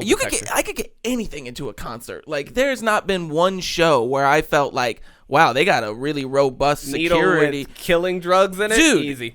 Anything like fentanyl pricker, right in the all side, yeah, all kinds of shit. You could bring anything in there, like weapons. It doesn't matter. So it's like I think a lot of that's gonna change. I think you're gonna have way more metal detection, way more security bag searching. Like like there's some places here in Vegas where like or just different events that I've been to where like you can't take a regular backpack. Like it has to be a clear plastic bag. So they have to be able to see into it. They didn't do it. But they don't enforce it. That's the problem. And that's the thing. That's how that rockstar mentality gets proliferated and it becomes such a big thing, is years and years and years of all the people who are supposed to step up and be the responsible adults, they don't do it. And then it's just kind of like how, you know, you cede a little bit of power to your government and then they use it and they over abuse it. And so that's what we've seen happening. Too many people who had the responsibility of stopping a concert and making sure that they put the lives of the people who, like you said, have an expectation of trust in them to keep them safe there, they have to be able to step up and do that. And if they don't do that, even after this, like I don't really see the artists changing all that much. I agree with you guys. I think someone behind the scenes is going to take the majority of the fall. I do. I don't think it's going to be like, I don't think the courts are going to come after Travis Scott, to be honest, or Drake. But I think they're going to take the biggest hit. I don't know about Drake, but Travis Scott specifically is going to take the biggest hit. Whether or not he has to pay millions or not, he might. Well, he already gave up all the benefits of this concert to the victim's family, so that's something. But this is like a Milli Vanilli moment. Mm-hmm. You know, where we see something in front of us and we're like, oh, that's not okay. Mm-hmm. Mm-hmm. Because when that visual investigation hits, and there's all the video from all the different sources of Travis Scott just poo-pooing what's going on and continuing on with the show after the crowd's chanting for it to stop. After there's people literally like one of the quotes in the video where the people are climbing up on the tower and trying to get that guy. This one dude's like, there's been a guy over there dead for 3 songs that I know about. He's still there. He's still there. Yeah. And they're still going. So it's like, dude, imagine a sight. Everybody's just like piling out of the crowd at the end of the night, and there's just dead bodies just literally throughout the thing, and that's like so. You know, that kind of thing. When we see all of the footage, when someone lays it out bare in front of us, and it's very plain to see that even if Travis Scott is not legally accountable for these deaths, that it looks not just looks bad, it is bad. Yeah. You know, because that's my stance right now after everything I've seen. It's bad. Is that this is really bad for Travis Really bad. because he absolutely did not give a fuck. Mm-hmm. And whether or not that, who's to blame there, who knows? Culture, whatever, the culture of his shows, whatever. Nobody's gonna go to jail, I think, for Travis Scott being too lit. But someone in the promotion, someone in Live Nation, something's gonna happen. Someone's taking that bullet for Travis. Get 8 dead in a concert, something that's deemed a mass casualty event and type thing, and then everybody just being like, it was an accident. Like, it's just not gonna go. Well, if this was a mass casualty event and the show had stopped, we're talking. This isn't even that big news story. This isn't even a big news story. Nobody talks about it. But you take all the symbolism and pair that with the fact that it went on for like 40 minutes after they knew people were dying. Now you got a pretty fucked up story. Now you have the future of concert going potentially being changed for the next generation. And you brought up the good point too. Like, you think twice now about going to a Travis Scott concert. Oh, I'm not letting. If I have a 14-year-old prior to this, no. And my young adolescent child, they just lost all concert privileges for like till they're 18. Because I could see being, the parent of a 14 or a 15-year-old kid and then wanting to go to a Travis Scott show, and I'm like, that's the guy from Fortnite. He has a McDonald's meal. Okay, maybe we can go. I'll go with you or something. I'll sit in the back. Whatever it is. But now, after they pulled a 14-year-old's body out of this fucking crowd crush, no fucking way. Yeah, there's no 10% ticket sales just went right down the drain. Honestly, I mean, there's still a lot of people. I mean, there's a lot of people who defended this whole situation. Like you said, that I heard you talk about that. The pit will take care of them. Yeah, that is a real mentality that prevails in these types of events. You know, it's just like I remember being at EDM shows and watching people.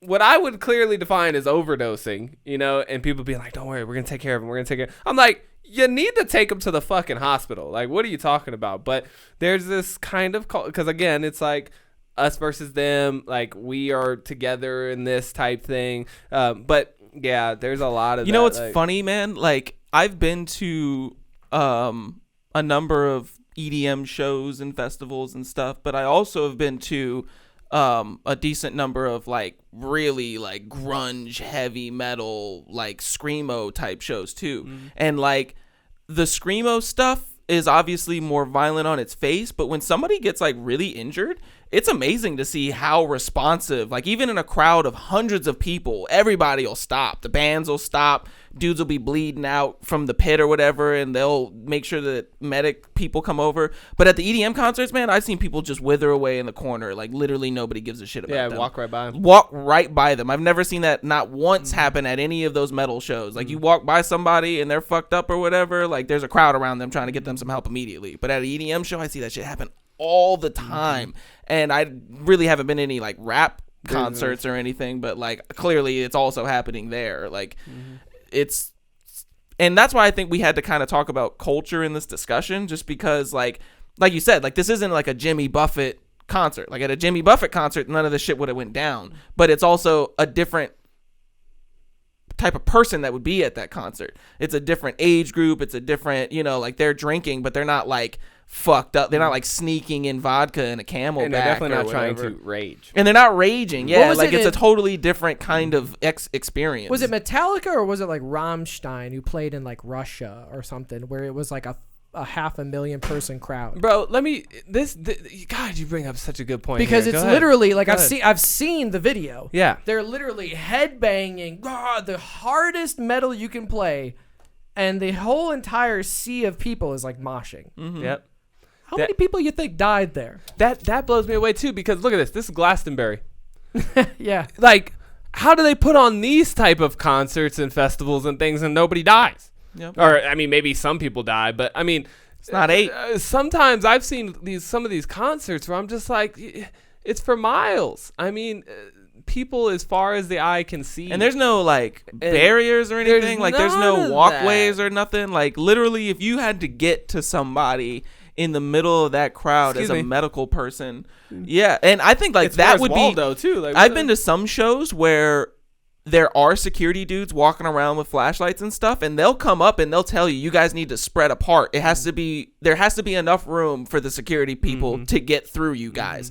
And so like, that's a great thing. Cause not only like, I get it. You don't want a bunch of security dudes like hamping down the fun of the concert or whatever. Cause I was at a Snoop Dogg concert one time and I had a guy literally rip a lit joint out of my mouth while Snoop Dogg was on stage smoking a blunt. And I was like, come on, man. And he was like, you gotta go somewhere else. And I was like, well, can I have it back? He was like, nah, you gotta go get, he's like, I can't give this back to you.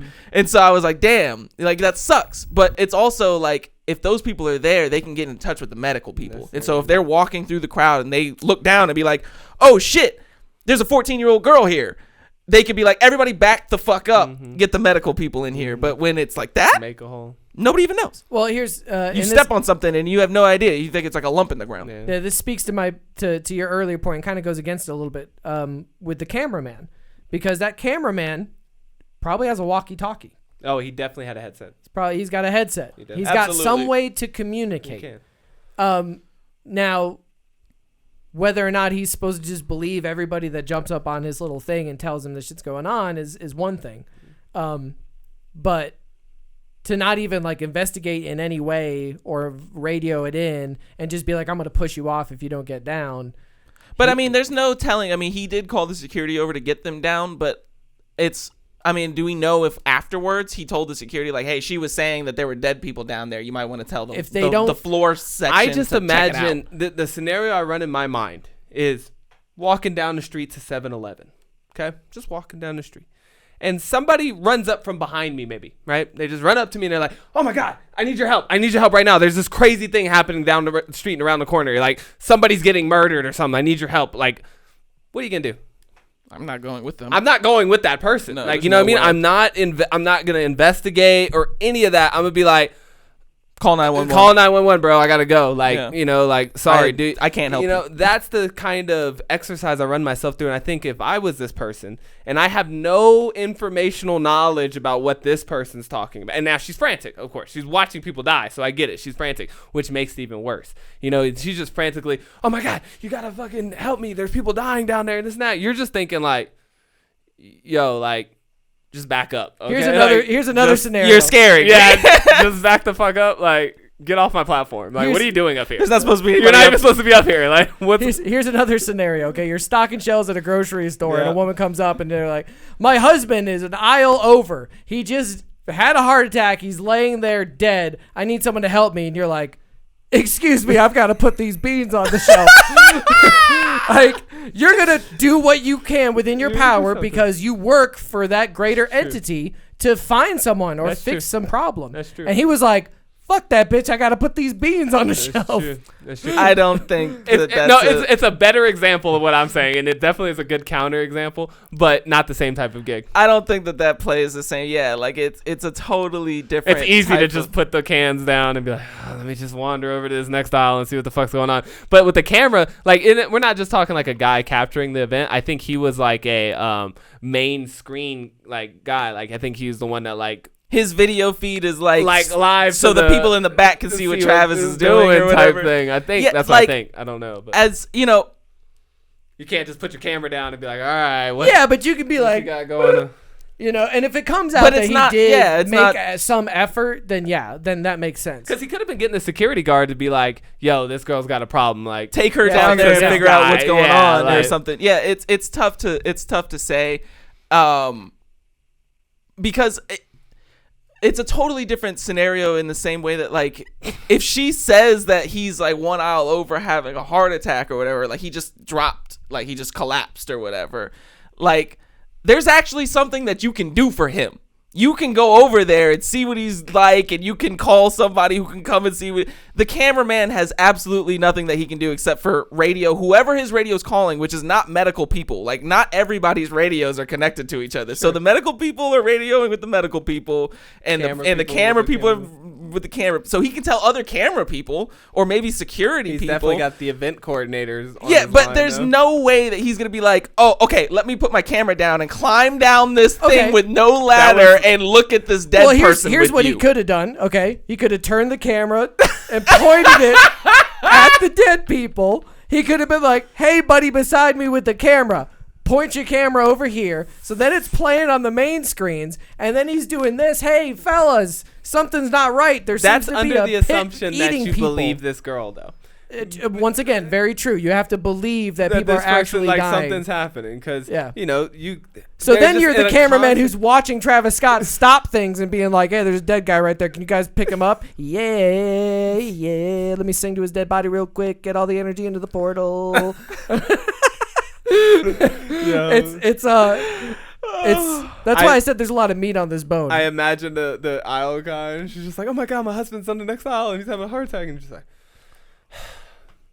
"Management, I need to clean up in aisle 7, This please. woman bothering Yeah, me. can Can you someone go- get this woman who's And then you just bothering look me at off her, my aisle? Somebody's handling it. Pitt will take care of Just him. go back to like doing your stalking. But that's really what you could do, though. Like, unless you know anything about medical first aid or anything like that, you really can't do anything but call somebody who does know that for that person. Like, what is it going to help? Like, she'll feel better because there's somebody else with her, but it's not going to do anything for the guy. That's why you have some good Samaritan laws, because this is the kind of thing where, like in that, what was it, Philadelphia, the woman's getting raped and people pull out their phones and start filming it. just like don't say nothing or don't. Yep.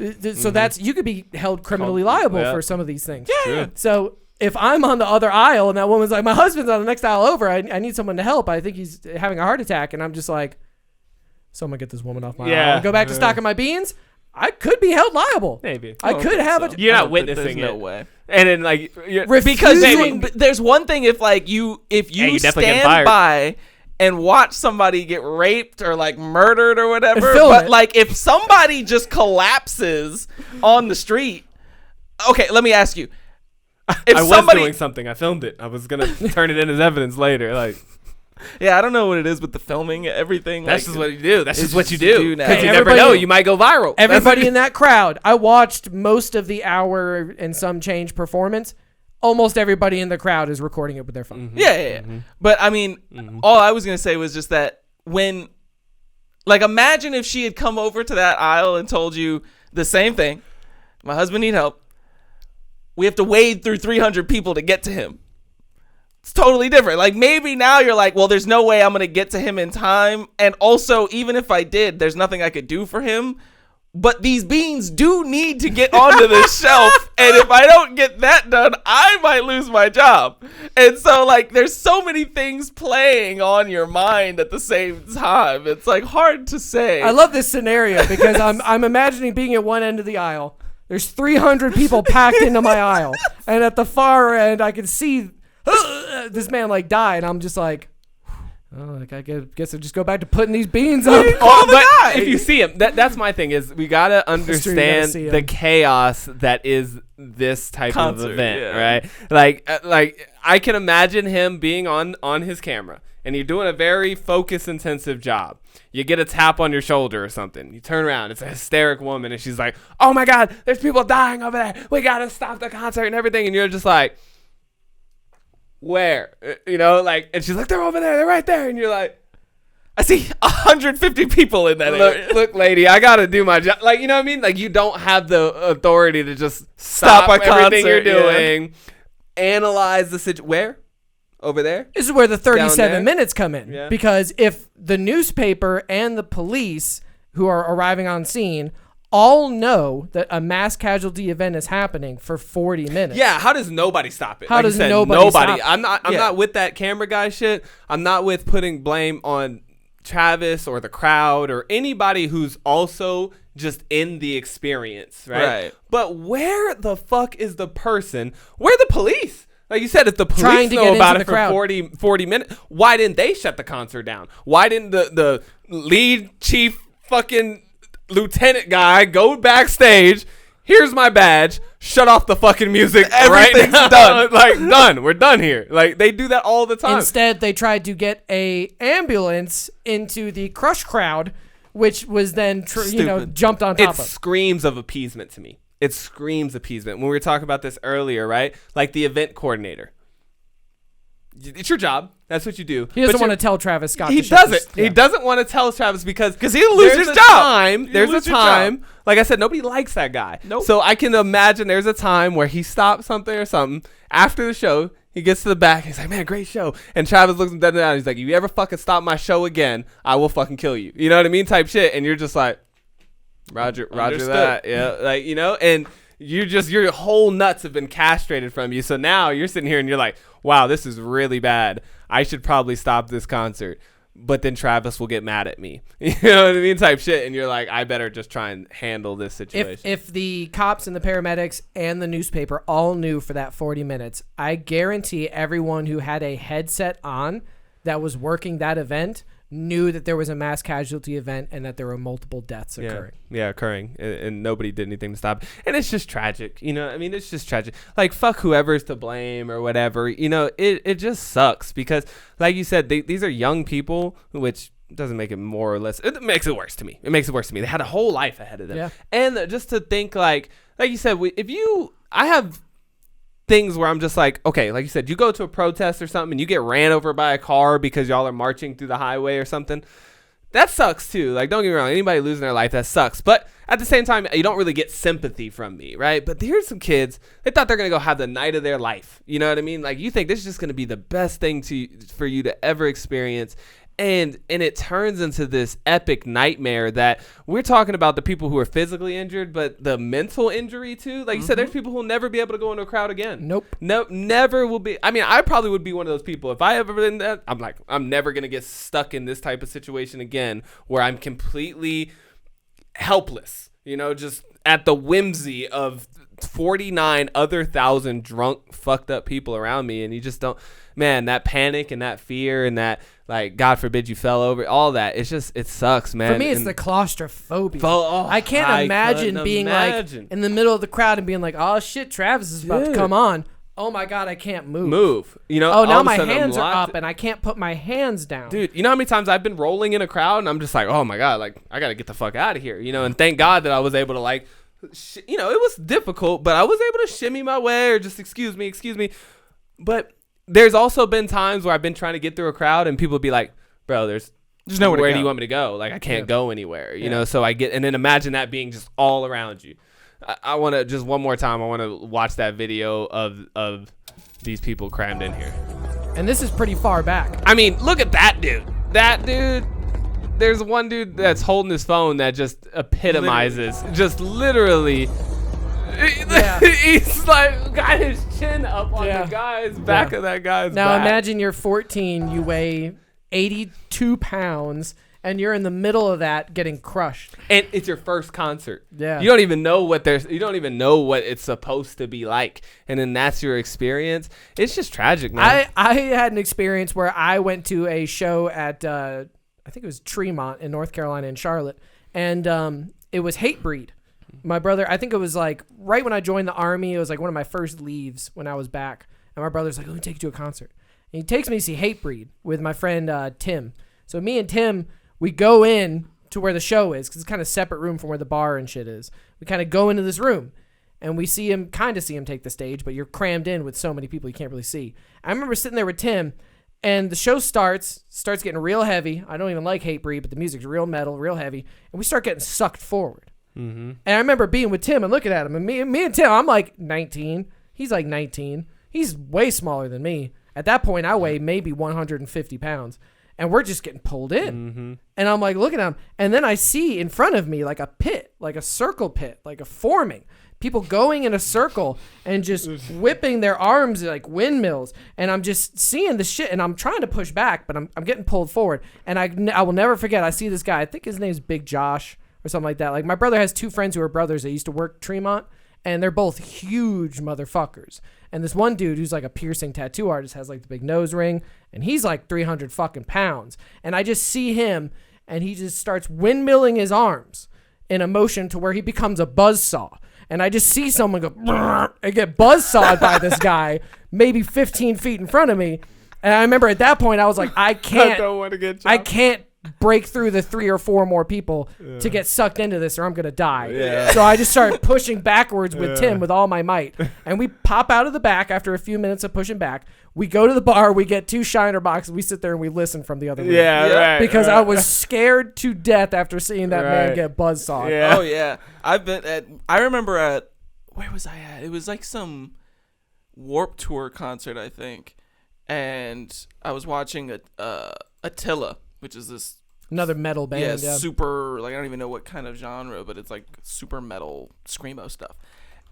And this one dude, he's in the pit and he's got all these face piercings, and he gets his eyebrow piercing ripped out of his eye, like just right out of his face, and just starts spewing blood everywhere. Like, he is just bleeding profusely. Like, his whole eyebrow gets like ripped off basically. And security comes in, and like, you would think that he didn't even notice that it happened. Like, he's just going ham. And I'm watching all of this from a balcony, mind you. Like, I'm not Sensible Mac. Yeah, up there on the balcony. my homies are down there. They're not in the pit per se, but they're in the crowd that could potentially get sucked into the pit. And I told them, I was like, there's no way you're getting me down there. Yeah, like, I was like, I'm not getting anywhere near that. And the dude, I remember, medic and security, they come in and they're like, I can watch them on the edge of the pit, and they're trying to like time their entrance so they don't get domed. And so like, they jump in and they grab him and they rip him out of the pit, and he's bleeding on like everybody. And there's like blood covering like half his whole face. And he's like, what are you doing? What are you doing? He's fighting with the medic people. He's like, let me back in. And there's people like booing the medic, but they're like, boo, let him back in. And the dude, I literally hear the guy yell at him. He was like, you could have AIDS. I can't have you bleeding on everyone. And he's like dragging him by his collar away. And it just so happened that the table I'm sitting at is kind of like right near the little medic tent area. And so like, I'm watching them like patch this guy up, and he is bad. Like, you would have thought he just got out of like an MMA fight or something. And he was just, didn't care. Just going. Adrenaline. Yeah. And I was like, dude, I don't understand how people can get into, like, you couldn't catch me within 5 bodies of that. Like, there's no way. I got so scared when it happened to me, man. Yeah. Like, it was fight or flight. I wanted to bring up that point too, because you were talking about the see you on the side, other side imagery. A lot of people have brought up some some like there's signs around the concert, like "Will you survive?" and all. It's this reference stuff. to his albums. Yeah, that From what I too, understand. but also to the nature of a Travis Scott concert. You know, It's like an ordeal. the pit is a rite of passage. Yeah. You know, like, it's something that you sacrifice. You know, you sacrifice what you love for your God, essentially. But this For artist, respect. yeah, and inclusion. you know, and shit. like, I was trying to find this funny Sounds like meme a I cult. had seen. It is. It is. Any musician thing is a cult, like 100%. You do worship these people. Like, that's Well, not I mean, if twisted. you're- They're up on a stage. You're praising to them. Damn, I went hands above the head. Funny. Inside joke. Yeah. But anyways, you are. But nonetheless, there is something to be said about, like, you want to be up against that front barrier, that front row. And you know, the smart ones know that if I stand here, I better have water. I better not have to use the bathroom because I'm going to be here for a while. Like you said, it's a rite of I passage. seen a dude with a pillow backpack. You know what I'm He saying? sewed Like- some, like, you know, like those drawstring bags. Smart. He shoved a bunch of pillows in there and was like, that way when they come up on me, I got pillows. Like, you know, and so, like, you know, it's well within your right to stand in the back, but it's a different experience. Yeah. You know, like you said, it's a very passive experience back there, where up front is the ragers. Like, we came to scream our lungs out. We came to dance like crazy. We, you know, so Came to get vomited on by somebody I can't you see. know, like all that to do the mosh. Like, we want to be in that. Came you know? to bleed. Yeah, and Travis Scott, like, if you watch that docu, you know, like, that was a big thing. And for once, I was like, oh, I get the hype around this guy. You know, it's like, I mean, there's practically T-shirts like, I survived AstroWorld. You know, like, you go for that. You know, that's just part of it. And so it's not for everybody. I was looking for this infographic where I wish I could find where it's like, it shows where each personality stands in a crowd. Oh, it's like I've the seen old that, people yeah. in the back, and then like the pit, the ragers, and all that stuff. So That's a funny graphic. yeah, I don't know what my point was, but to lend to that fact of, like, that's what they were kind of referencing. Is like, are you gonna go in the pit? And if you're gonna go in the pit, are you gonna be able to handle what it takes to be in the pit? Yep. You know, like, And I think that there is, like, it can't be because of the fact that this wasn't like a structural issue, like lights didn't fall on people or something like that, because it was just sort of a result of a lot of different individuals making collective choices to behave in a way that became dangerous. I think that we can't remove the individuals from the responsibility too. Like when you go to a concert, like you can't act like a fucking douchebag and, you know, like end up creating a scenario where you're crushing children to death because you're all, you gotta get to the front and everything. It's just because like, they have just good get there Black fucking Friday earlier, deals dude. doesn't Yeah, mean you get to stomp like, on grandma's crush head. yeah, everybody. and It's steal true. the fucking basket out of her hands. Like, yeah, like it, you know, we get it. Like you came to have an experience and It's do lit. an event, but I like, get it. yeah, but it can't get to the point where it's so lit that people are dying from the litness. Because like you said, John didn't even get a choice. He just went to the back. He was like, I'm here to enjoy a good concert. All of a sudden, they just start being like, Yeah. you gonna get in the pit. No, yeah. I felt Yeah, literal that's- hands. And there are People people that were do that. pushing Yeah, me they go in the forward. back and they Yeah. push the crowd. They're like, everybody get in there, and it's like, those are the 'Cause guys that they I'm wanna be talking closer. to. Yeah, those are the guys that I'm talking. Well, Should've got sometimes there at the metal earlier. concerts, they'll literally Oh, just just try shove and push people you into the pit. Oh, Yeah, yeah, like I've I've seen that seen happen that so many times. too. Little kids, you just push some 16-year-old kid, Yeah. scrawny, never Super fought fucked. anybody in his life, happened and to just me. gets Yeah, I've been rocked.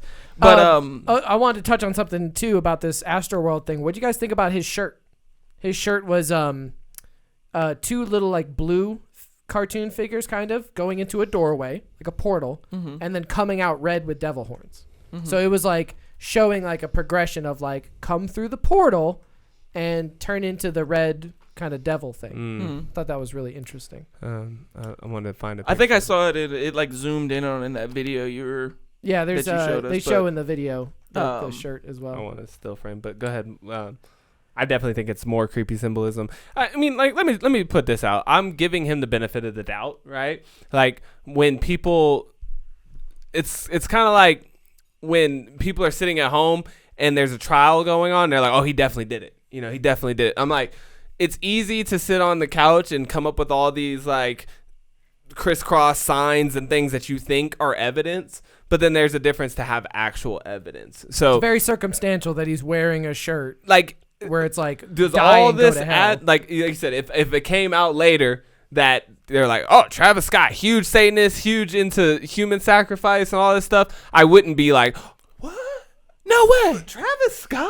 Really? No. Like, you know, I wouldn't be surprised. The burning dove guy? I don't think so. He would never. No. Not I the wouldn't. burning dove guy. I wouldn't. I would be like, Oh well. yeah, I guess it was there all along, you know? But until you get that, it's all just speculation, you know what I mean? Like, until we get something, until I see his house filled with Goya paintings, or until he comes out and he's like, all hail Satan, you know, type shit. It's one of those like- things where it's like, how many coincidences? Because if he really is the creative designer behind all of his stage work, which I've seen things that says he is, and there's things in that background that come to light. Some of the images I've seen, there's one that looks like a body hanging, you know, like a sacrifice. Couple different kind of things like that, where it's like pretty naked symbolism of like there's a crucified guy in your graphic, and 8 people died. So But it's also, kinda- like, how long have we been doing this? You know what I mean? Like, how long have we been accusing top musicians of being Satan worshipers? this is a great point. I mean, this is a great. happens Well, this to is a great point. everybody. Because you say that incredulously, like there's no way it could ever be true. We've been talking about this forever. What if it is true? Because you have that's to sell your soul to get into the music industry? I'm not saying it's real. No, but I'm just saying if it's true. yeah. Now, what if people in the music industry, certain people, really do pray to these gods? Oh, really do I sacrifice was really people? gonna propose that to you. I mean, if they sacrifice people, okay, right? But what if they do? What if you find out that like Marilyn Manson was an open Satan worshiper? And then y'all listen to his music. If Kanye comes out tomorrow and he's like, "Oh, I love Satan," you're gonna stop listening to. You don't stop because he licks Jesus. You don't even like get it down with the whole Jesus thing, but you still listen to all his music. What if I told you the ritualistic AstroWorld sacrifice happened on the same day as Kris Jenner's birthday? Coincidence? It's weird, right? No. No. Lots of It's got to things be happen. somebody's birthday. Lots of things happen on people's birthdays. Yeah, Well, I mean, Kylie. Travis Scott has a baby with Kylie. and all that. He's You know, tied all to the Jenners Christian. are at the performance. Sure. I just thought it was You weird. think it was a sacrifice to Christian? Or God? I don't know. Have you ever seen the pictures of Kylie Jenner just covered in blood? Yeah. It's creepy shit. I think would that- not be surprised to find out that rich people are into creepy shit. This is something I've known since the dawn of time. I don't think that that's even like. I think that society is desensitized to a lot of that stuff. Like, I wouldn't really consider that to be all that creepy given the context. Like, you know, Kylie Jenner's covered in blood.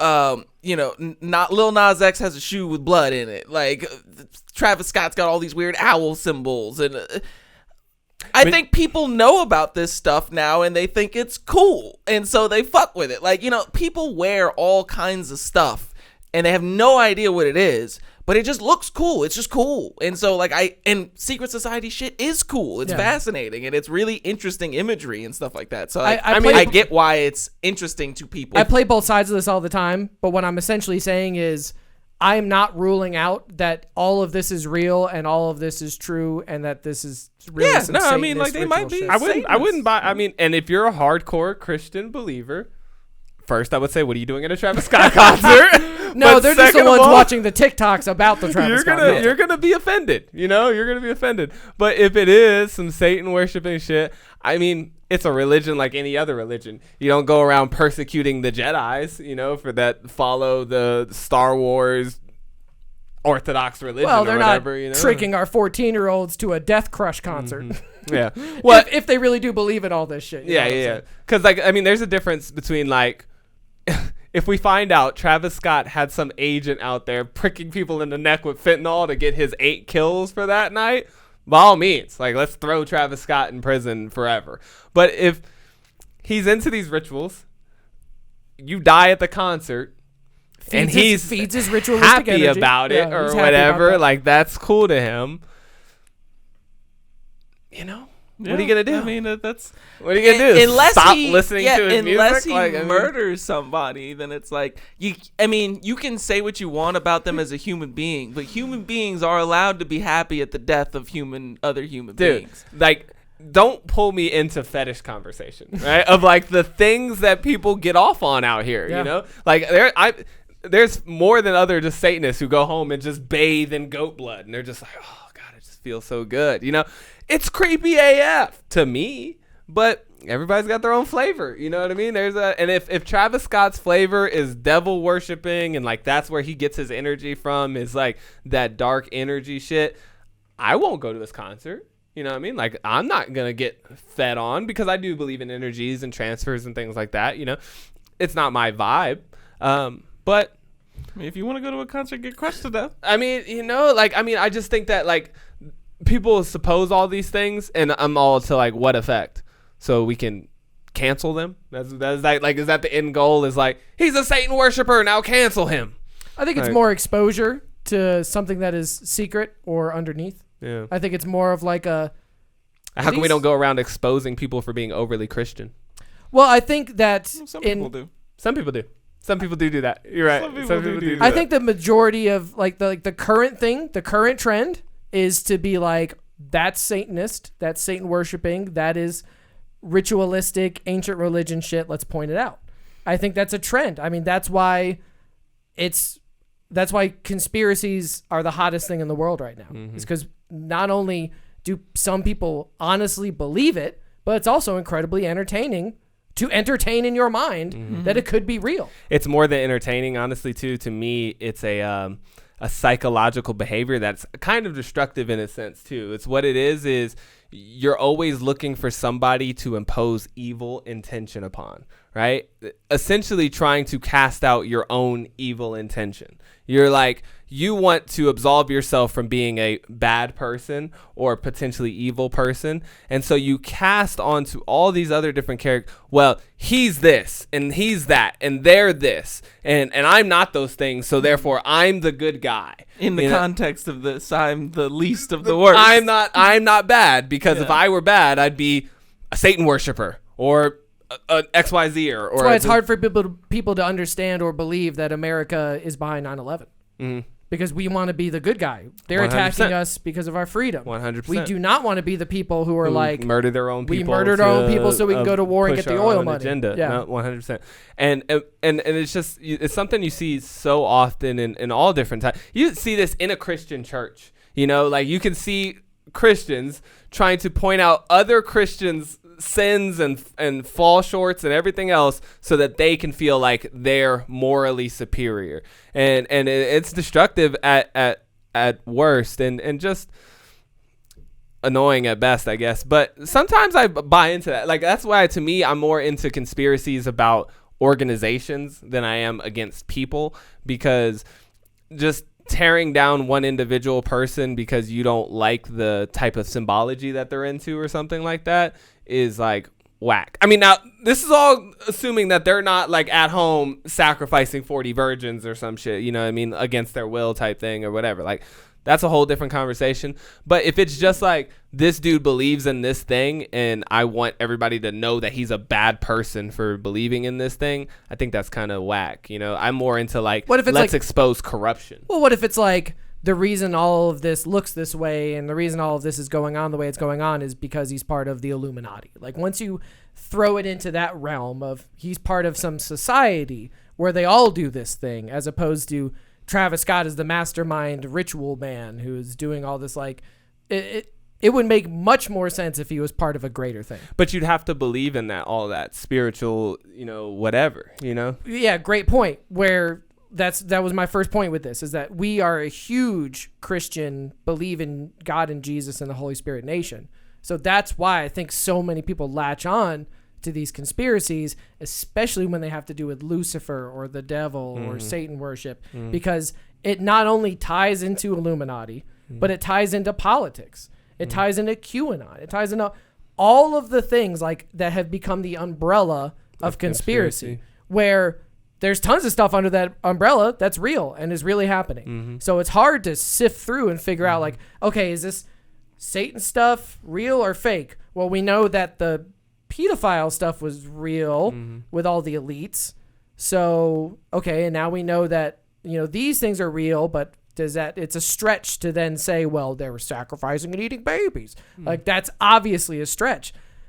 How far of a stretch from billionaire pedophile sex trafficking? Yeah. How far of a stretch when Epstein has a literal temple on his island? How far away are we from the idea that these people might be sacrificing? I'm glad that you're leading this to me to this point, because this is definitely something I wanted to bring up when I saw all these conspiracy theories and the angle and stuff. Was I was watching the people who were proposing the conspiracy. I was reading some of the comments and stuff, and their stance was really like, I believe this and you're just a sheep. You know what I mean? Like, because you don't believe this, you're just not woke. You must not have seen Fall of Cabal. You know what I mean? Like, you're just not woke, and this is what's really happening. And that is such a dangerous thought process to go down, where you just concoct your theory, whatever it is, whatever your theory is, and without any evidence or any type of any backing or factualness or anything, you just blind say, obedience. This is the truth. Yep. That, for both sides. For both sides, for you to sit there and just discount the conspiracy because it's not the common narrative, but also for everybody who feels like they're so, I'm ahead of the game, I figured it out type thing, for you to also not have that skepticism towards your own theory is dangerous. Because how long until somebody says, John, you're wearing a red, black, and white shirt. You know, those are colors of the devil. The way you wear your hair is awfully satanic. Hey, don't y'all think he looks like a Satanist? He does kind of look like a Satanist to me. Look at this. Look at that. Look at. It's happened to us. We had a woman who attacked you. So I mean, like this is a real thing. Like that people can just. They will believe something, and then they will attack you because you either don't believe it or they believe you to be wrong in some way. In some way, and I think that that's a dangerous road to travel down, where you just picking out things that you think in somebody's lifestyle or their choice of color or symbology or dress or ideas or whatever, and then you're like, yeah, that person's a Satan worshiper, and you can't convince me otherwise. I saw people say that. Like, Travis Scott's a devil worshiper and you can't convince me otherwise. If you ever say that to me, you can't convince me otherwise, then I'm getting far fuck away from you. I had a conversation. I had a you. guy, I remember I was working in the warehouse in like Greensboro briefly, where I was, riding around on the mech suits and like making pallets for the grocery chains. And there was, what? I didn't hear what you said, so I don't get the joke. You said non-relevant. I just whispered. I was like, not relevant. Sorry, I should have said it out loud. Not relevant details, but anyway.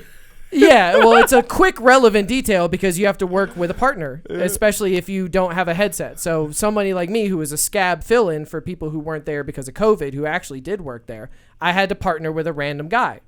From some fucking random store in Charlotte. I'm from some random store in Huntersville. So it's like my 5th or 6th day. I get partnered with this guy for the first time. And we look almost exactly the same. It's funny, like buns and everything. And we're working together, and he starts talking to me about like conspiracy stuff. Kind of starts dropping breadcrumbs, like QAnon kind of breadcrumb stuff. So I'm privy to all that shit. Not because I believe in it, but because I'm fascinated by human sociological belief systems. So I'm listening to him, and I'm kind of playing dumb at first. But then I start kind of pushing back devil's advocate style, where he'll say something truly off the wall. Like he talked about, I remember he mentioned frazzle drip, which is the belief that there is a video of Hillary Clinton and Huma Abedin cutting a child's face off and then like wearing it on their face, And so he's like talking about it as if it's real. And I was like, have you ever seen it? Do you know anybody that's ever seen it? Nah. Well, there's stories online of guys like, oh, cool. But, I mean, if it's been on the internet, then it's still on the internet, right? So you can just pull it up for me and show me. Yeah, I mean, like... And then he started, like, kind of being like, all right, well, here's the proof. And you know what he pointed to me to? And he was like, you got to watch this thing. You'll totally understand. He points me to Fall of the Cabal. And so I watch Fall of the Cabal. Yeah. And... sure, it's like Alex Jones. It's like anything else in the conspiracy realm. There's nuggets of truth in there. There are little nuggets of truth in there. But most of it is just gigantic, ridiculous hypotheses that are just like outrageous in their context. Just pointing to somebody else's better laid out, well thought opinion. Yeah. You know what I mean? Essentially, it's like, look, this guy explains his opinion a lot better than I can explain mine. Until the last, this will convince you. Yeah, until the last shift I worked with him, that's all he wanted to do was try to convince me that it was real.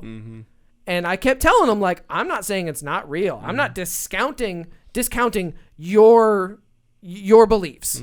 I'm saying that you might be wrong. I love having this conversation with people about God, where they're like, God doesn't exist. I was like, you realize you might be wrong. Just the same way that these Q people might be right. Right.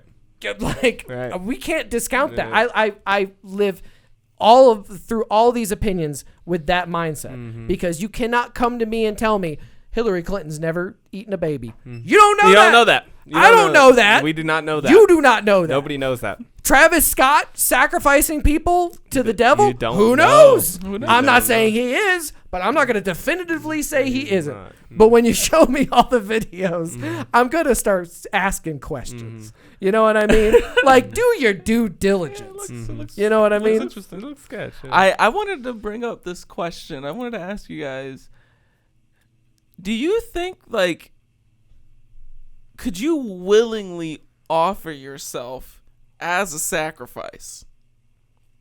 Like, if you consent to being sacrificed, can they still charge the other person with murdering you? Okay. I thought you meant like personally would I sacrifice myself? No. Like, I mean, I put myself on the line a couple times. If somebody, yeah, I was wondering that too, though. I was really wondering, like, if we find out later that he sacrifices 4 people every Friday afternoon, but they sign consent forms and everything.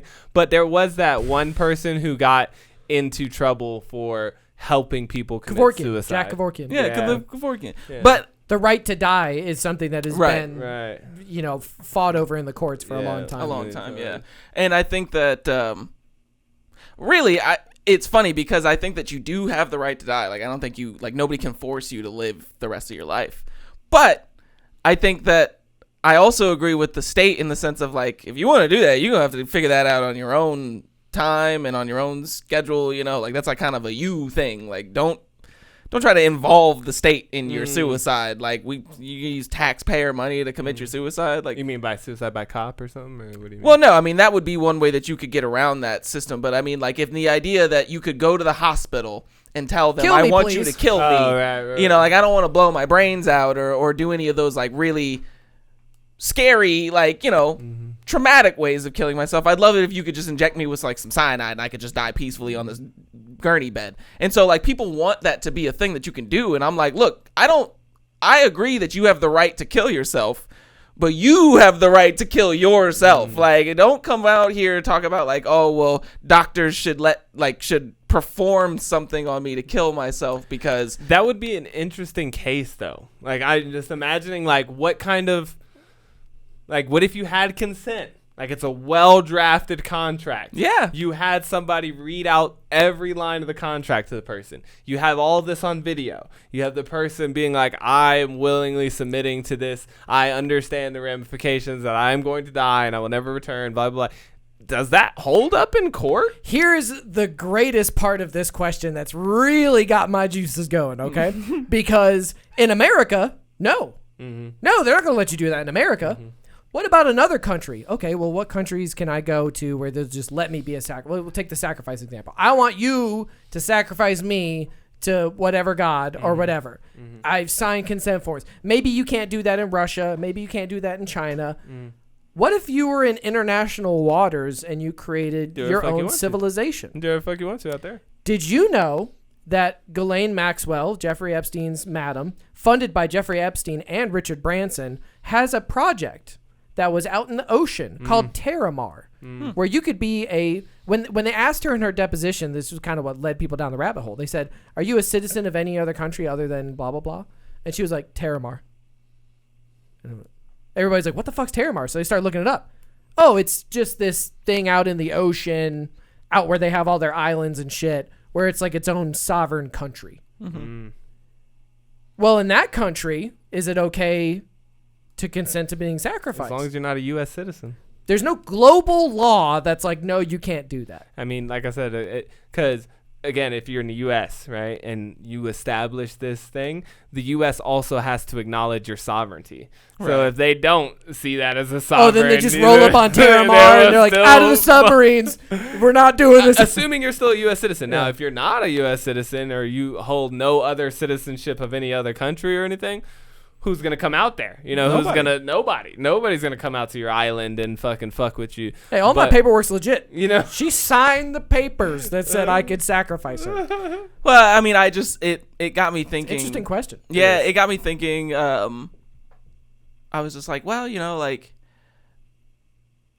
because what led me there was like when I brought up the idea that there's a little bit of culpability with the crowd too, in the sense that like you're all kind of acting in a dangerous way together, which increases the danger sort of. But I'm trying to think of like,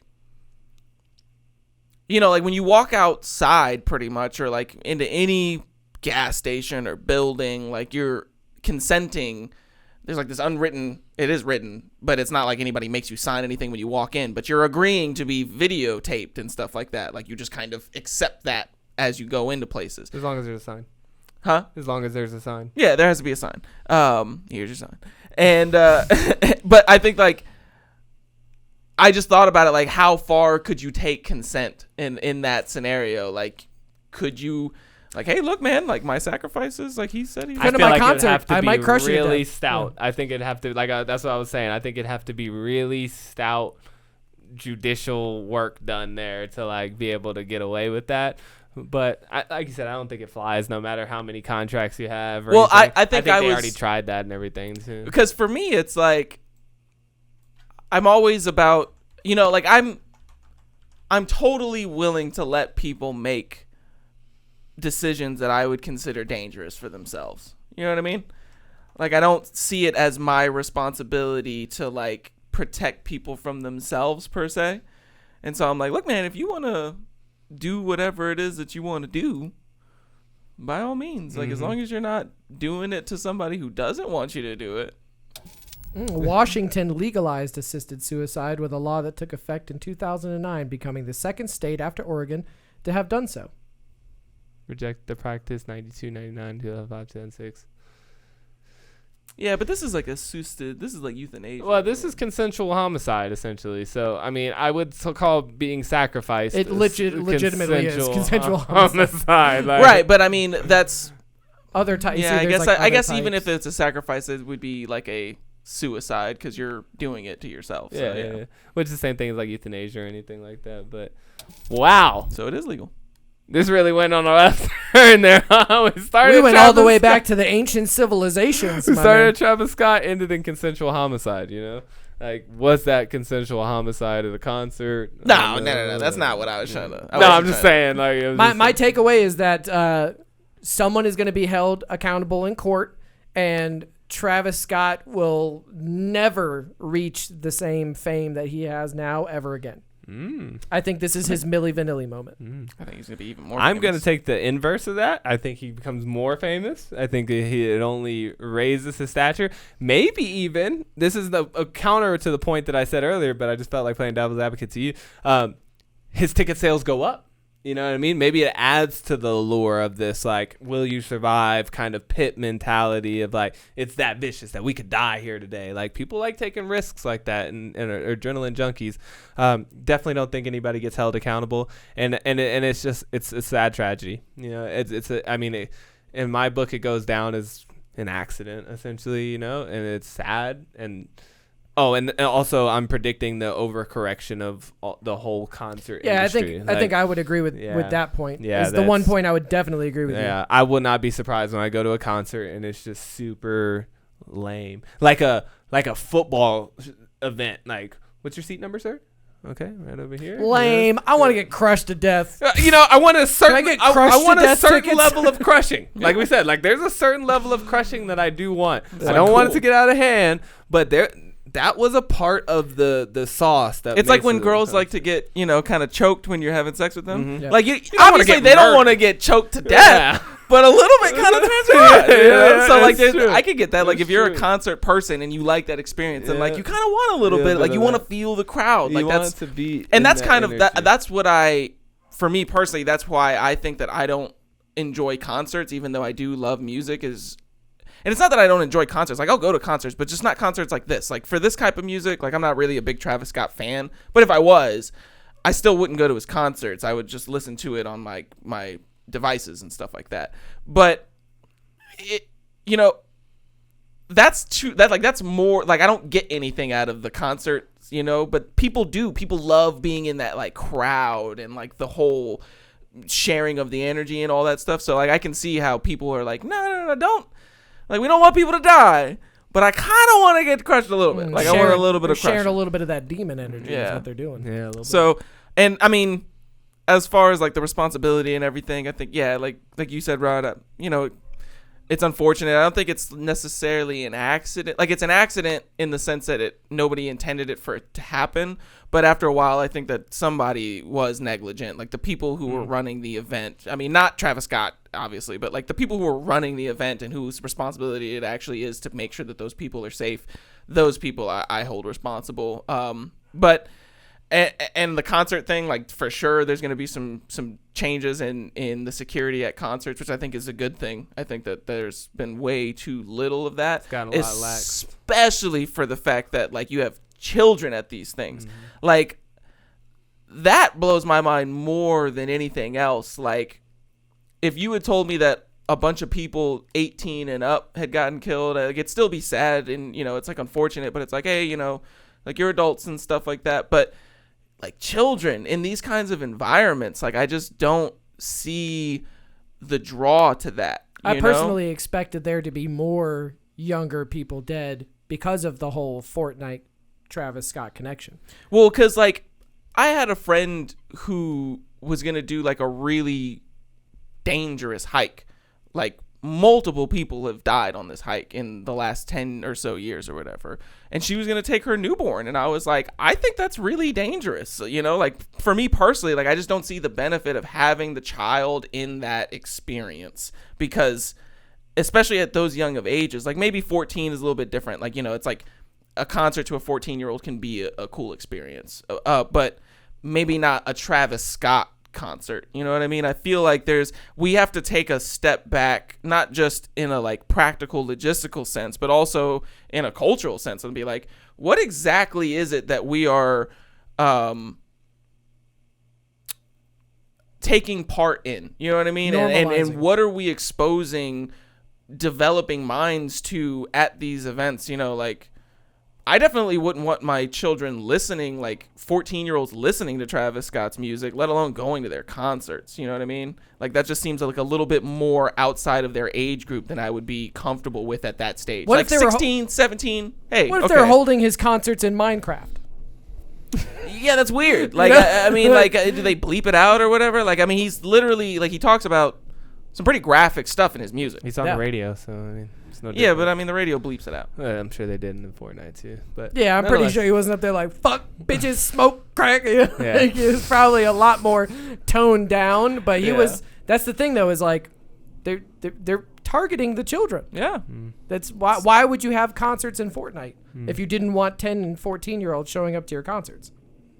Yeah, like, you know, maybe I could get down with like a Fortnite concert Travis got for my kid. I'm like, hey, you know, like, you're in my living room. It's step one. I know you're not going to be buying drugs from anybody, so like, I'd probably be a little bit more cool with that. Heading right down the path to getting crushed. And I also, and unfortunately for my future child, like, I'm not going with you to a concert. You better hope your mom's into some shit like that, because I'm not taking. If it's up to me to take you to a concert, we're not fucking going. Getting crushed on your own, you better get an Uber. No, they're not going. Getting crushed with his mom. All right, well, we want to hear from you guys too, so definitely leave your comments. Let us know what you think about the whole Travis Scott situation. Where are you at with it? If you made it this far, you definitely want to hit that like button, and you might as well subscribe, because we got tons more coming at you, tons more back the way. So we appreciate your time today, and we'll see you again soon. Yep. Peace.